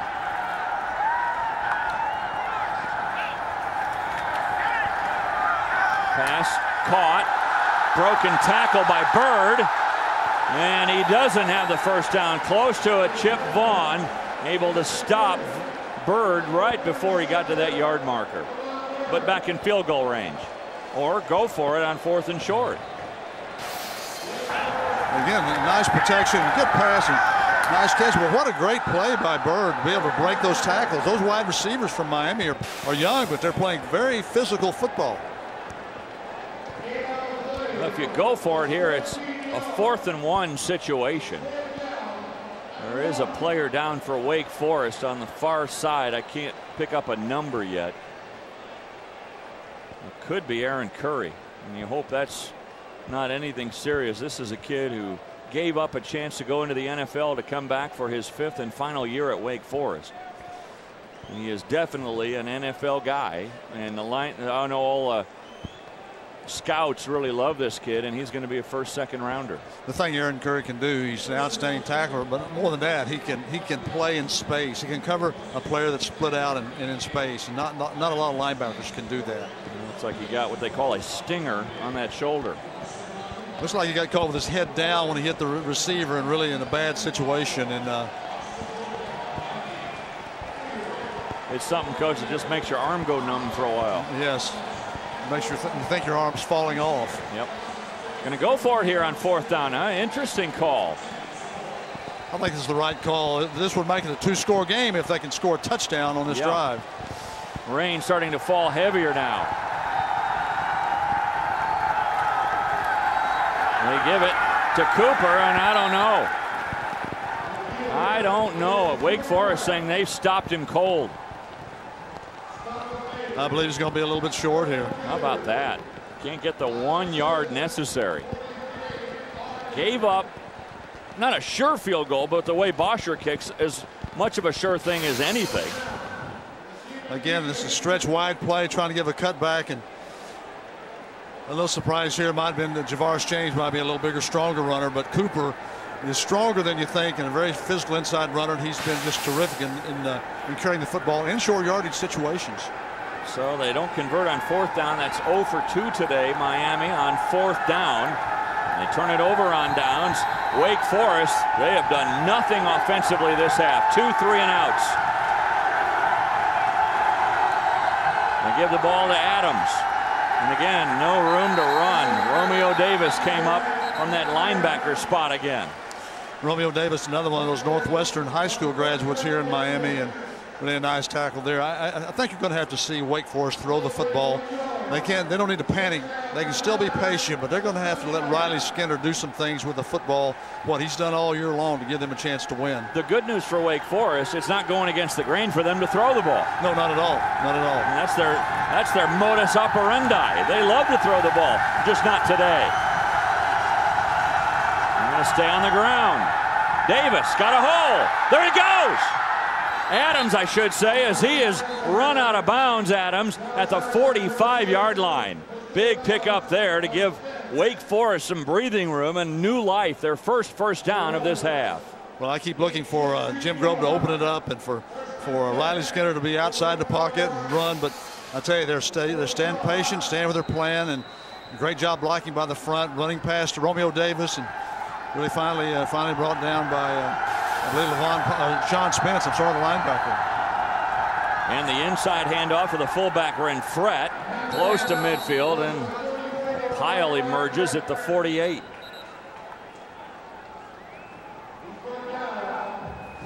I think you can see, I think Jim Grove wants to keep the ball away from some of those explosive players on this Miami football team by making first downs, getting in field goal range, getting in position to win the football game, and a touchdown, of course, puts them ahead.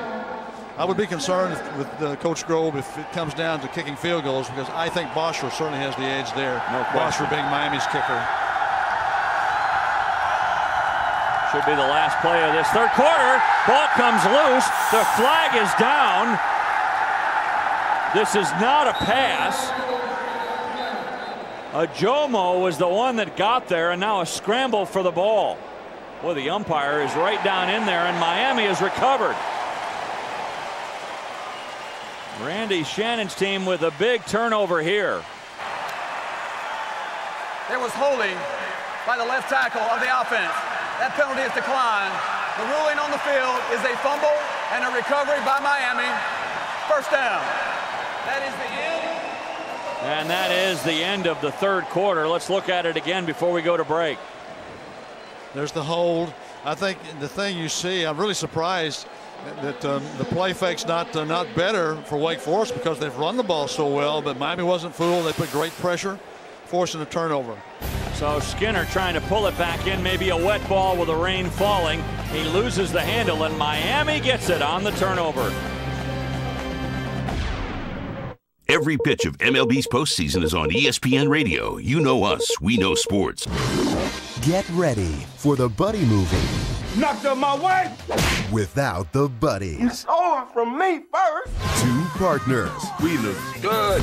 I'm sorry, man. I got on these tight slacks. One comeback. You ain't had it here since Ice hit Tina.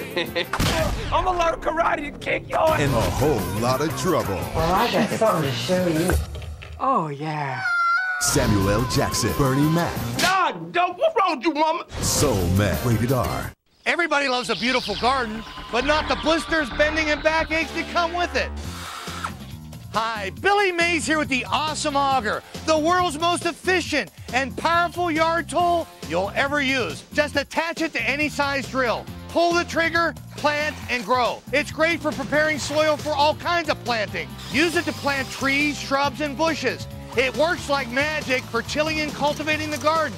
And it's perfect for aerating compost piles. It takes all the work out of digging post holes, removing dead trees, bushes, roots, and stumps. It takes the hard work out of yard work. Made of solid steel, its spiral laser sharp edge gives you the muscle to blast through rock hard clay, cut through the thickest roots, and easily power out rocks and stubborn stumps. Call now and get the Awesome Auger for only $19.95. As a special bonus, we'll also include the Ground Dog to plant bulbs by the dozens with lightning speed, and is perfect for raised flower beds, large potted plants, and window boxes. But call right now and we'll send you the Weed Dog that removes embarrassing weeds and dandelions. Just reverse and remove. You can also use it to mix paint and concrete in seconds. And it even comes with the Awesome Auger Power Extender to make all your garden and yard work easier. The Weed Dog and the Power Extender are a $30 value, but they're yours free. Just pay shipping and processing. And with every order, we'll also include this powerful drill, a $40 value, but you'll get it free. Just pay shipping and processing. You get it all. The Awesome Auger, the Ground Dog, the Weed Dog, the Power Extender, plus the Power Drill. A whopping $120 value for only $19.95. Here's how to order. Call 1-800-617-4149 to order the Awesome Auger and get the Ground Dog and Weed Dog with Extender free. Call 1-800-617-4149. Call now.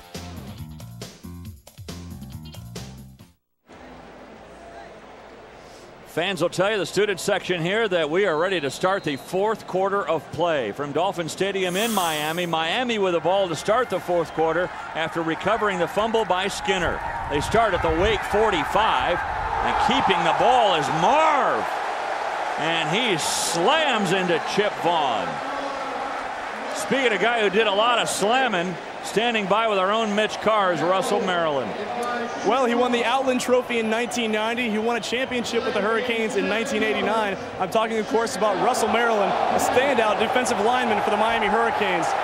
Russell, you've had a chance to watch this game. You know, when you were playing here, you didn't lose a game at the Orange Bowl in 5 years. What's it like now playing in a different stadium? I tell you what, it's different. It's different. It's a big-time pro atmosphere. Even though it's college football, it's a whole professional deal. And it was time, you know, it was great memories in the Orange Bowl, 70 years of great memories, but it was time to move on. And the old girl, the OB, she couldn't handle it anymore. So we love her still. Well, you played during the Randy Shannon era. He won a championship in '87. You were there, and you won the championship in '89. What can Coach Shannon do now to get this team back on track and in national title contention? Actually, Mitch, I was on the '87 championship team. I only played three plays in that championship game, and I was there. But Coach Shannon, all he has to do is just, you know, do what he's doing. He's a smart coach. He was a smart player back then. I have no doubt he's going to get these players and have them ready, especially with all the youth that he has, get them ready for these big games.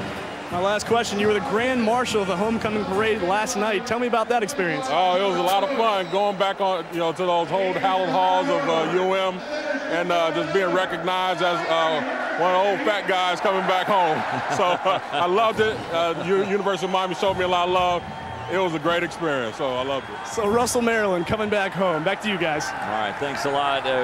Coach, I'm interested in your thoughts on Russell Maryland. Miami moves the chains down to the 30-yard line. Marv almost picked off by Curry. Boy, Curry almost had a pick there. It would have been a huge turnover. Yeah. What about Russell Maryland? Russell Maryland's not only a great player, he's a great person. And Russell came in from Chicago. And let's go with this Marv sprint out again. And he's very fortunate here that he didn't get the ball intercepted. Nice position by Curry, but just could not pull the football in. You can see there again moving the pocket. And I do want to get back to talking about Russell Maryland after this play.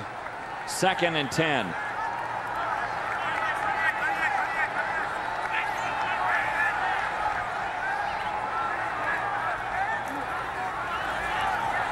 Give here is to James. Yeah, Russell Maryland, as I said earlier, he's not only a great player but a great person.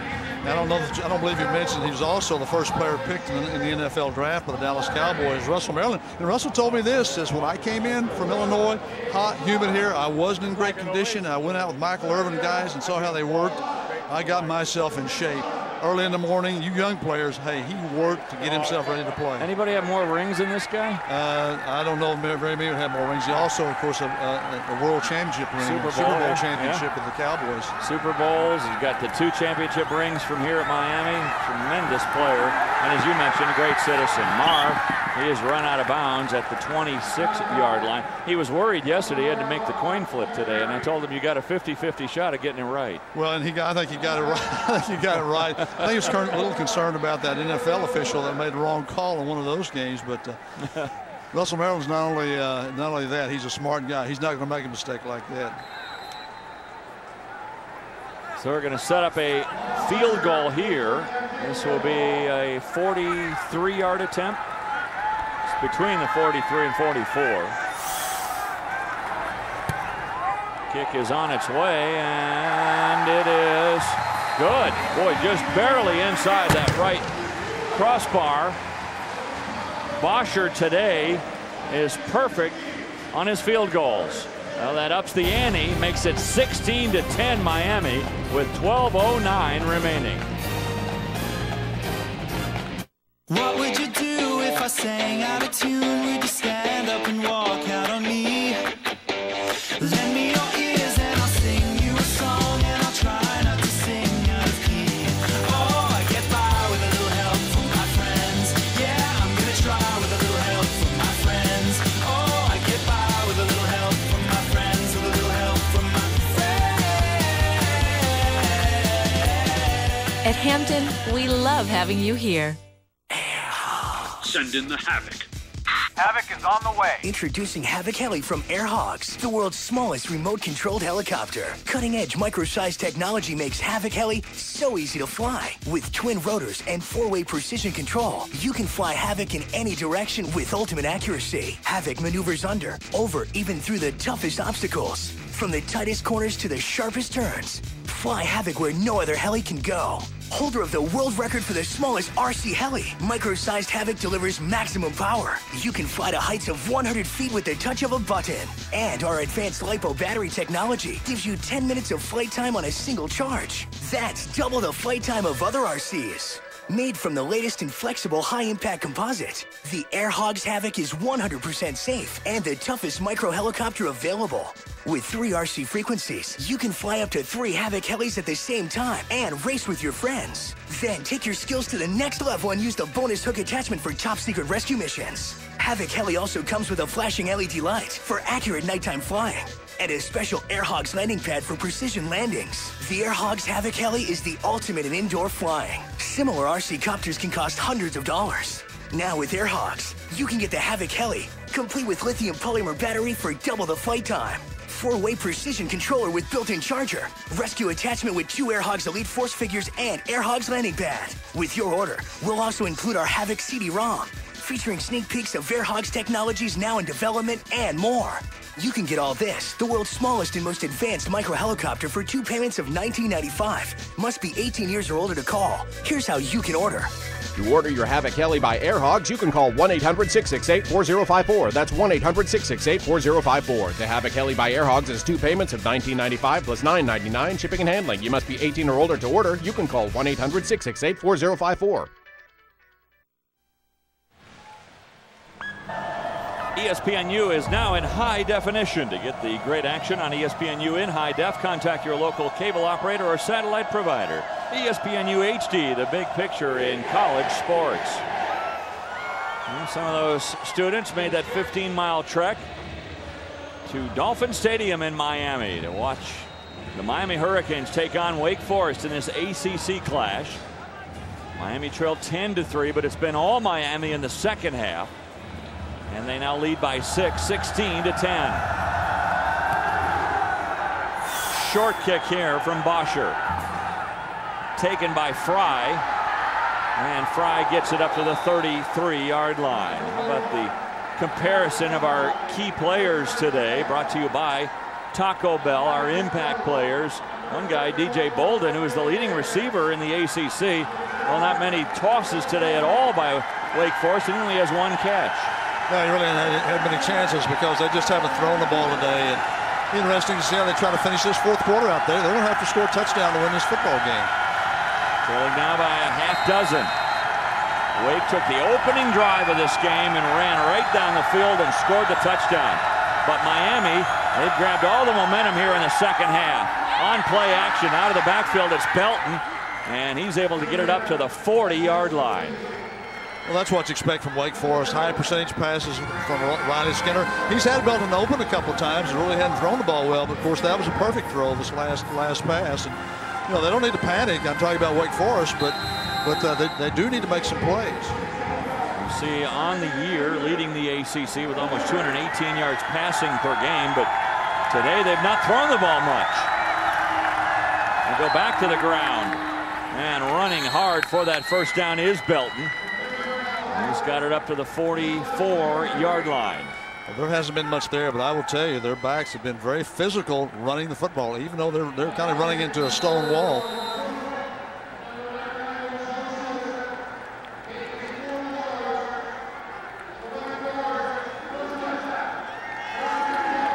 And Wake Forest looking over to the sideline in a no-huddle offense. And again, they give it to Belton, this time a couple of yards, up to the 46.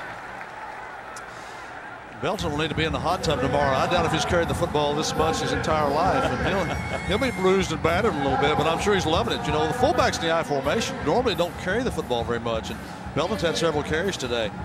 He looks a little winded. He caught the pass, and then he's run 2 straight plays. I'm a little winded watching him running the plays he's running, especially in the South Florida humidity. No kidding. The rain has stopped. This time the deep handoff. Good block by Belton. And able to turn the corner is Pendergrass. Don't forget, college football on the U continuing. Great ACC matchup following us. It's the Virginia Cavaliers and the 18th ranked Georgia Tech Yellow Jackets. College football presented by Allstate on ESPNU today at 3:30 Eastern. For more information, log on to ESPNU.com. Oh, they're going to bring that last run back by Pendergrass, a holding call against Wake Forest. That really throws your rhythm off because I think Wake Forest was doing exactly what they wanted to do, missing some runs and some high percentage passes, and now it's really put them out of rhythm, out of step. Jeff Griffin, the right tackle, the guilty party, and that forces it on the other side of the field and makes it 2nd and 18 from the shotgun now. Skinner. And then the handoff to Pendergrass, up only to the 40. Gain of only 3. Sean Spence stood his ground. You don't have many good 2nd 20 calls, and you don't want to take a negative play here. You'd like to play some field position even if you don't make this first down. They ran this same draw play in the first half and broke it and made it really a big first down play, but it wasn't 2nd and 20. It was 2nd and 10. Well, now it's 3rd and 15. There are not a lot of good 3rd and 15 calls either. I wouldn't imagine.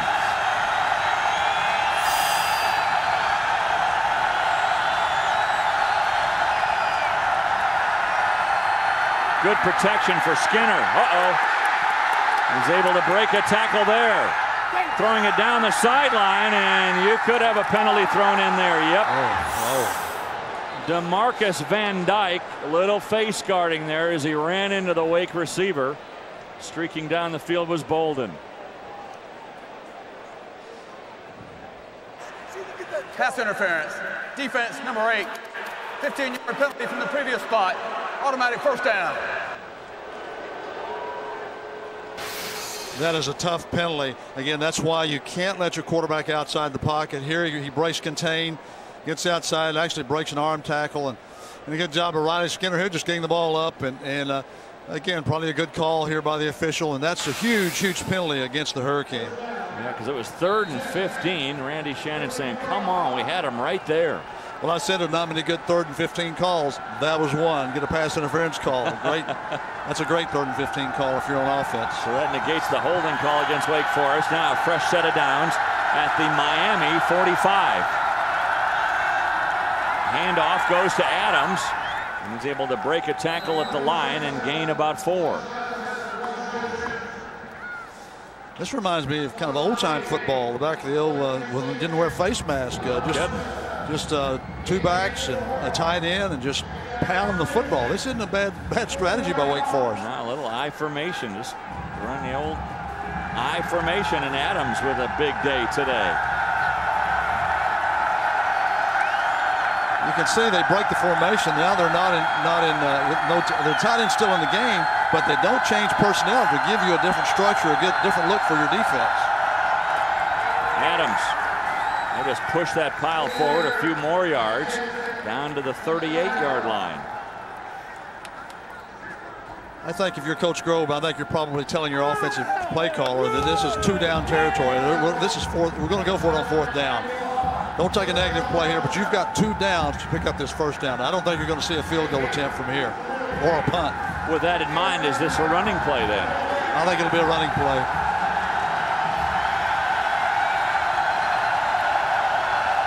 Third and 3. They need to reach the 35 for the 1st down.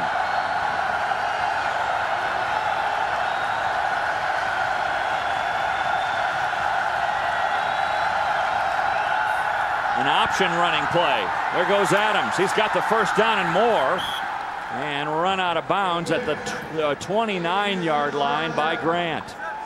I think that's an excellent call, not just because it worked, because they've really worked hard inside and really hammered inside the tackles. Now Riley's going to run the option, taking the ball outside, and they just haven't seen the option much today. The Hurricanes haven't, and the times that they've seen it, this has been 3 times that Wake Forest has run it.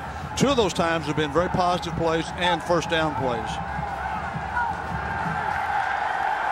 Adams over 100 yards now, 105 on the day on 19 carries. He's got it again.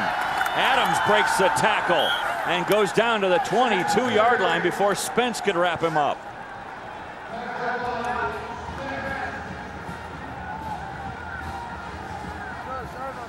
Boy, Adams, coach, a guy that's been averaging 41 yards per game today. With that run there of 7, now has 112 yards on the ground. And also using a lot of clock and keeping Miami's offense on the bench. Give here to the fullback. Man, they're running that fullback. We're in Fred or Belton, either one, who's ever in there at fullback. They're running them hard into the line. Glenn Cook, the middle linebacker, there on the stop. Cook, a senior, that's a rarity on this Miami team. Again, I think you can see here again, this is probably 2-down territory. In other words, I guess you could say 4-down territory. They've got 2 downs to make a 1st down. 3rd down and then 4th down if they don't make it on 3rd.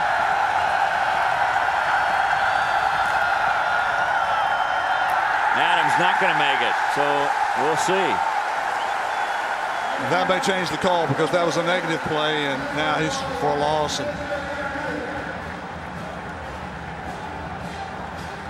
the field goal unit does come out onto the field. Really good job here filling the gaps by Miami, and a great tackle by Spencer Atkins coming up, and just a tremendous fill on that play. This will be a 40-yard attempt for Popham.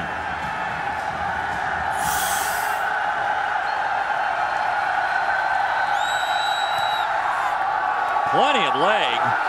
No good, though.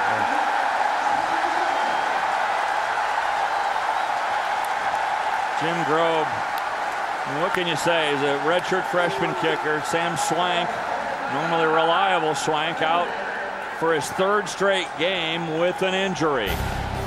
The snap was good. The hold was good. The kick, wide right. And it's still 16-10, Miami. I don't know, maybe you should have been the blonde. Maybe you should just listen to the game. Maybe if you shaved your legs like me, the sneak-in would have worked. Maybe if you hadn't lost our season tickets in a lawsuit because you got cheapo insurance, we'd be inside the stadium, watching the game, dressed like men. Huh? I don't want to get into this she said thing. getting cut-rate insurance to save a little money could end up costing a lot. Call an Allstate agent today for a free Good Hands coverage checkup. Are you in good hands? Jack Link's Beef Jerky presents Messin' with Sasquatch. 5 feet from the hole, right here.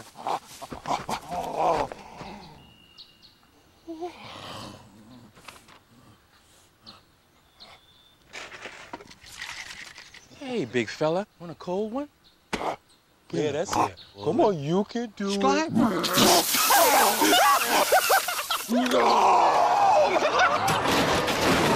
Jack Link's Jerky. Feed your wild side. It's like a totally different world. All the background noise starts to dissipate. I don't know how we traveled all that time without them. Experience the Bose Quiet Comfort acoustic noise canceling headphones. They deliver an unmatched combination of highly acclaimed noise reduction, audio performance, and comfortable fit. I do study with them on and use it to listen to music on my computer. Enjoy your music with the lifelike audio performance you'd expect from Bose, the most respected name in sound. I have a CD player actually on my desk or the MP3 player. These light and comfortable headphones electronically identify and reduce noise while faithfully preserving the music. They're so light, I don't even know that they're there. The first couple of times I would put them on and I'd flip the switch back and forth to hear the difference. It puts you in your own little space. It's really great. It's phenomenal sound. I mean, it's hard to describe. Use our 30-day risk-free trial. Ask about making 12 easy payments with no interest charges from Bose. Order now and receive free shipping. Call today and leave the noise behind. ESPNU College Football is presented by Allstate, proud sponsor of college football, and the 75th Allstate Sugar Bowl. Are you in good hands? With Larry Coker and Mitch Carr, I'm Dave Armstrong at Dolphin Stadium in Miami. Miami takes over after the missed 40-yard field goal. And now a new quarterback, and Harris, and the pitch back to Cooper. And Cooper runs out of bounds at the 31-yard line. A nice pickup on first down. They could have had a better play call because Wake Forest blitzed the weak side corner, and you see him come underneath. Here comes the corner, and Cooper has the speed to get outside the defensive back, Alfonso Smith. Coach, I'm a little surprised they've gone back to Ja'Cory Harris here, because Robert Marve has really moved this team well in the second half, and now game on the line in a clock management situation. Well, I think they're planning to play both of them, and I think they're committed to do that, and this is what you're seeing. And I think they'll be able to keep them happy for a year. And on that design quarterback draw, it's not what you want to see your quarterback do. Big hit there by Chip Vaughn. I don't think that would keep anybody happy to take that hit. Ja'Cory Harris looking over at Patrick Nix saying, don't call that play again. Yeah, Coach, that was a bad play. Don't call that. Great job, great tackle, good finish, and you're probably right. I think you're right. The game is on the line, and they need to make the clock's on their side.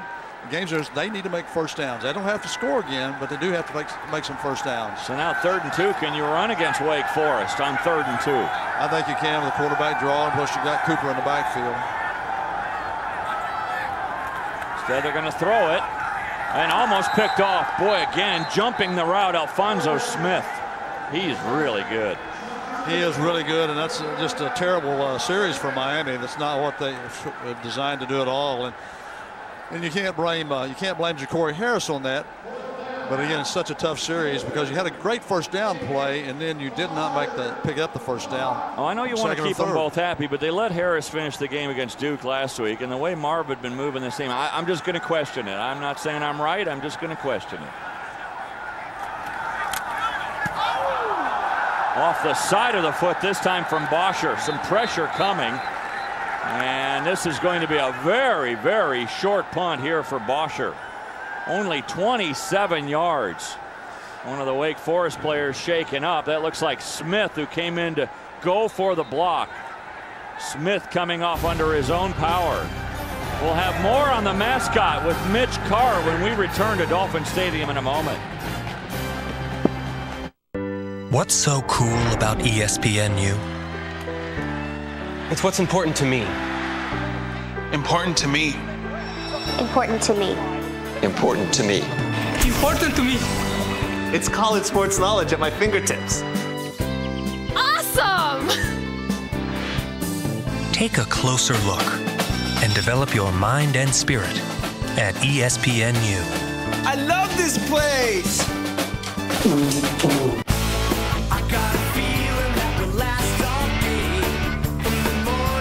Gillette, the people who know men best. Introduce Gillette High Performance Shampoo, engineered with charged cleansers that attract dirt and oil and power them away for a charged clean that lasts all day. New Gillette High Performance Shampoo. Take charge of your hair.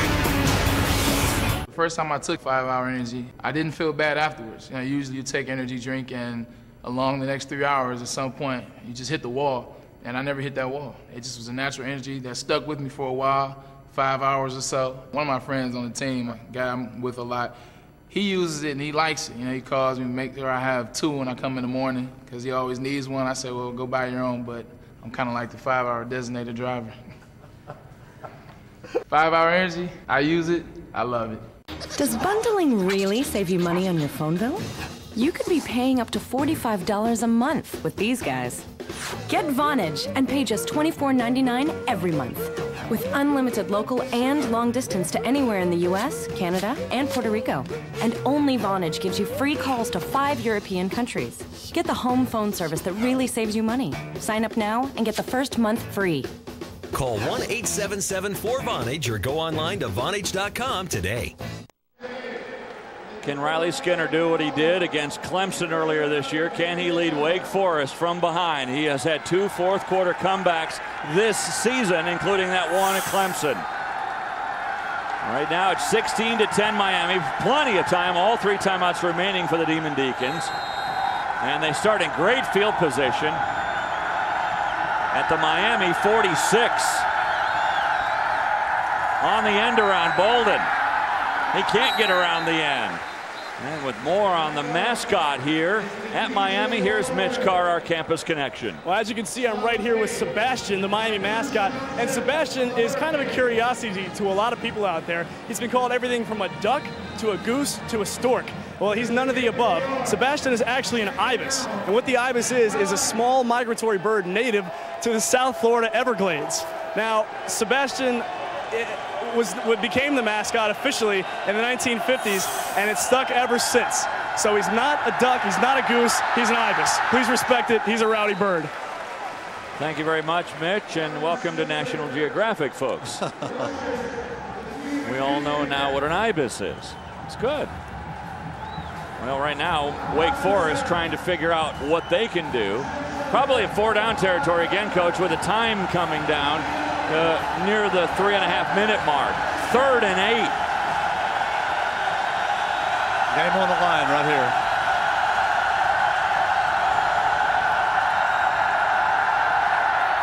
Skinner's throw way off target. He was looking for Parker. Well, that throw was a good 2 or 3 yards off line.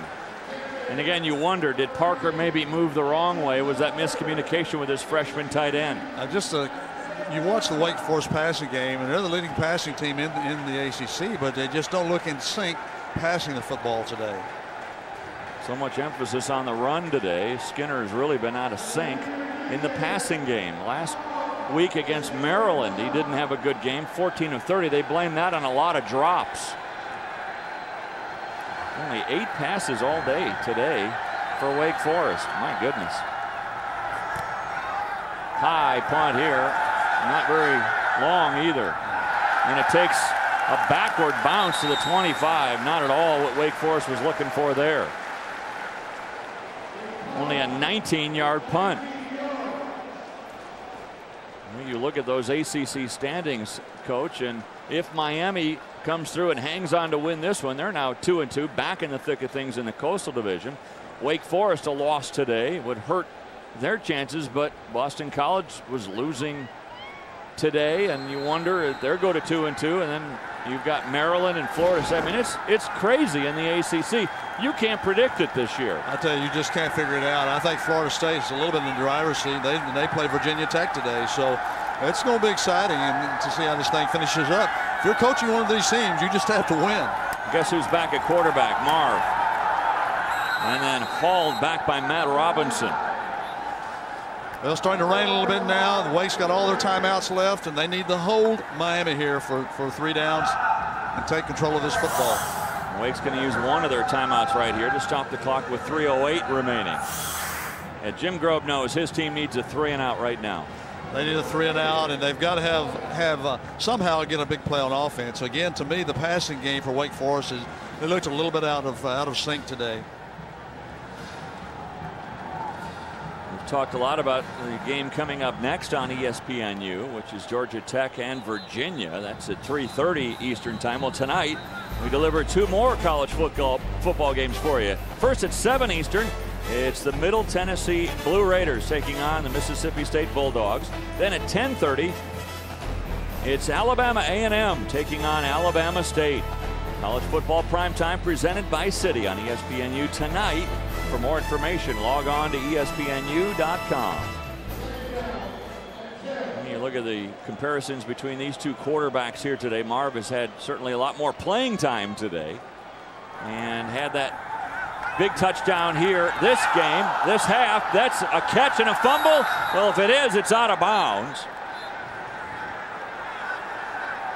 And that will be a loss of yardage for Miami. Miami will keep the ball. Wake was scrambling for that before it got out of bounds. What a huge play and a huge break for Miami. Let's see if it's a catch. Oh, yeah, it was a catch by Johnson and then poked out.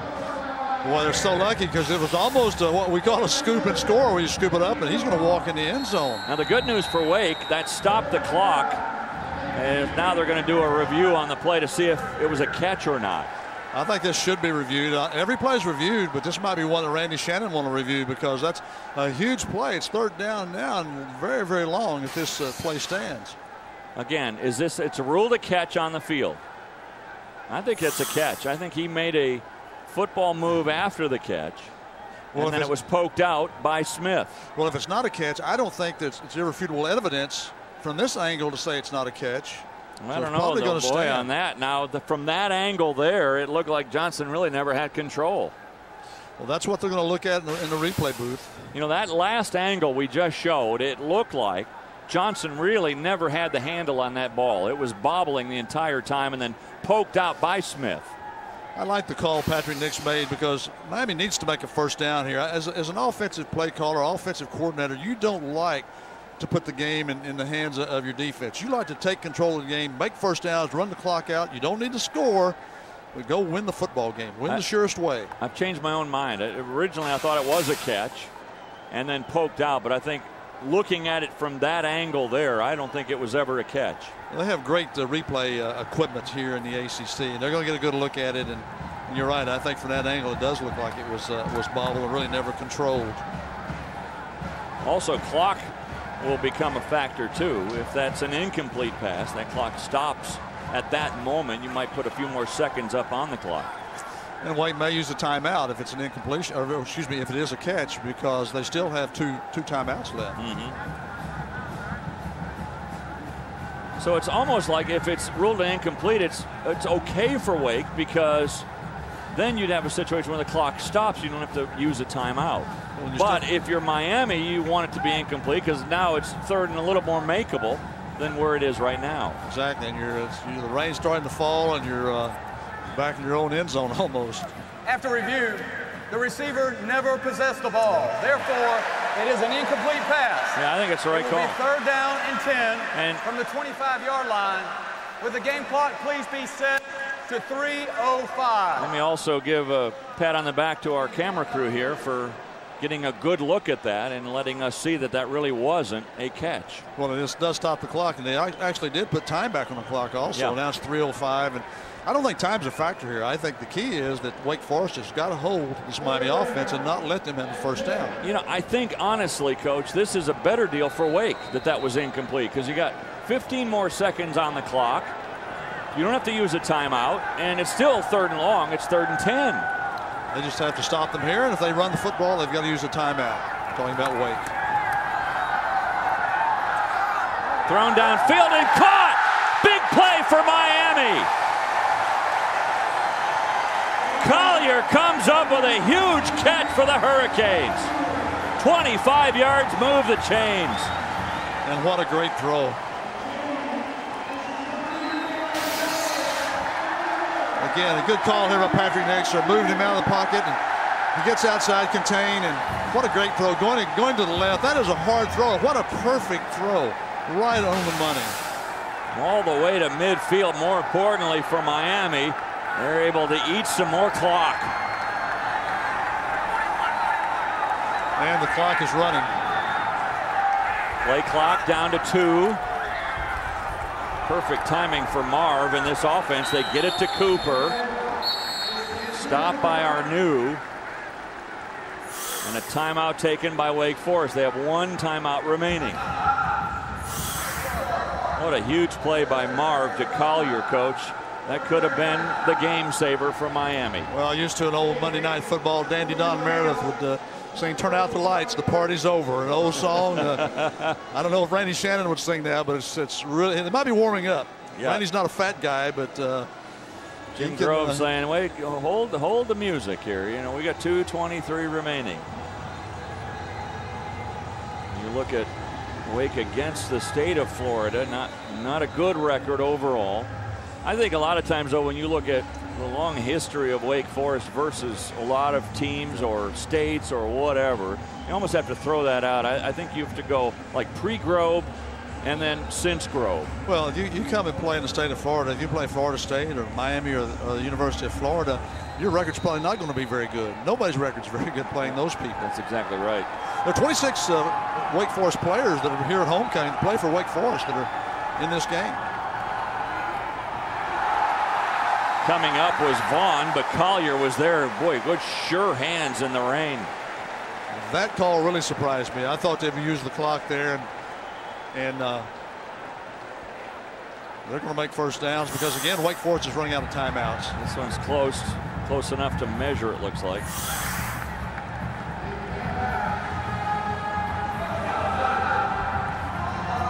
Well, Wake's going to take a timeout. Looks like it's going to be a little bit shy of that first down marker. So this next 3rd and inches is going to be the ball game because Wake is out of timeouts. So if Miami can pick up this first down, they can run out the clock. And you look at Miami's schedule, coach, they go to Virginia next, then Virginia Tech, then at Georgia Tech, and at North Carolina State. That means they've really got, with this schedule, they've really got the ACC where they want it. I mean, even at 2-2, if they win this game, they can make a move in their division. And they just have to win. That's the whole key. And Miami needs to go to a bowl game. They didn't go to a bowl game last year. It's not so much going to the bowl game as a reward. I think that's important for your players, but you get another spring practice, another 15, 18, 20 days of practice that these young players from Miami are going to need. That's a great point with all these freshmen on this roster. Well, here it is. Ball game on the line. 3rd and inches in a pouring rain now at Dolphin Stadium. Marv keeps it himself. He's got it.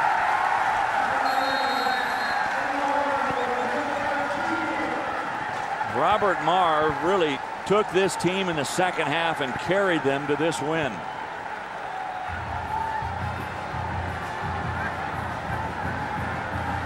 They're going to measure just to make sure, but boy, now where they've spotted the ball, it looked like Marv got a lot farther than that. I think he made the first down, but I don't think he got a great spot on it. I don't think he got a great spot at all. I thought he made it by a yard. Well, he made it by enough.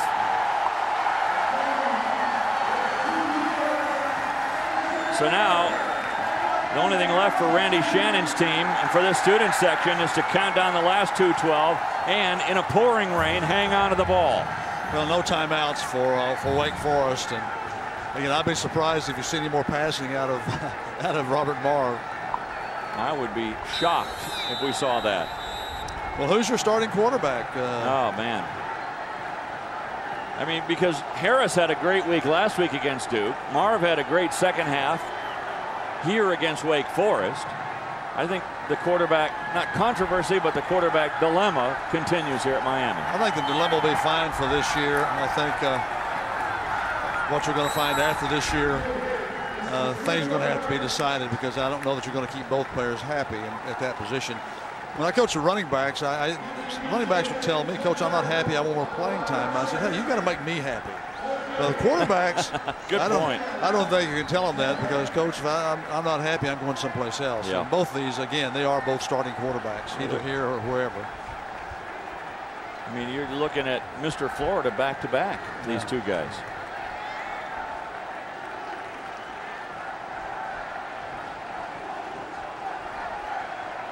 Marv's going to look at that play clock and get the snap when it's down to 2 or 1.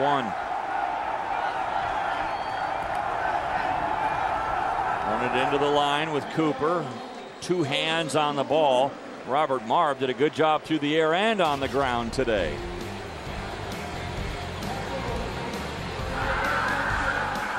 Big pass play here to Benjamin. That was in the first half. Second half, this was the run that set up the touchdown.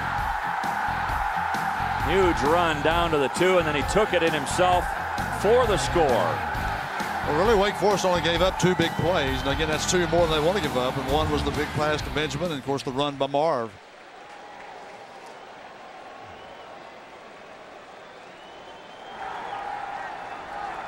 Counting it down on 3rd and 7. Just take a knee. And there isn't anything that Wake can do about it. Miami will celebrate. They finally get off the schneid in the ACC at home. They'd lost 5 straight in the ACC here at Dolphin Stadium, but that streak is dead, and Miami comes through with a big win against Wake Forest, the final 16-10. Well, just a huge win for Miami. It's one they needed to win, a home game against a good Wake Forest team. So Randy Shannon can celebrate here today as Miami now starting to find their groove a little bit. Winning big against Duke last week, winning small here today, but winning nonetheless. Once again, the final score, Miami 16, Wake Forest 10. Coming up next on ESPNU, it's SportsCenter U. For more information, log on to your home for the finest in college sports, ESPNU.com. This has been a presentation of ESPN, the worldwide leader in sports. For Larry Croker, Mitch Carr, and our entire crew, Dave Armstrong saying so long from Miami. Now let's go to Lo Galindo and SportsCenter U.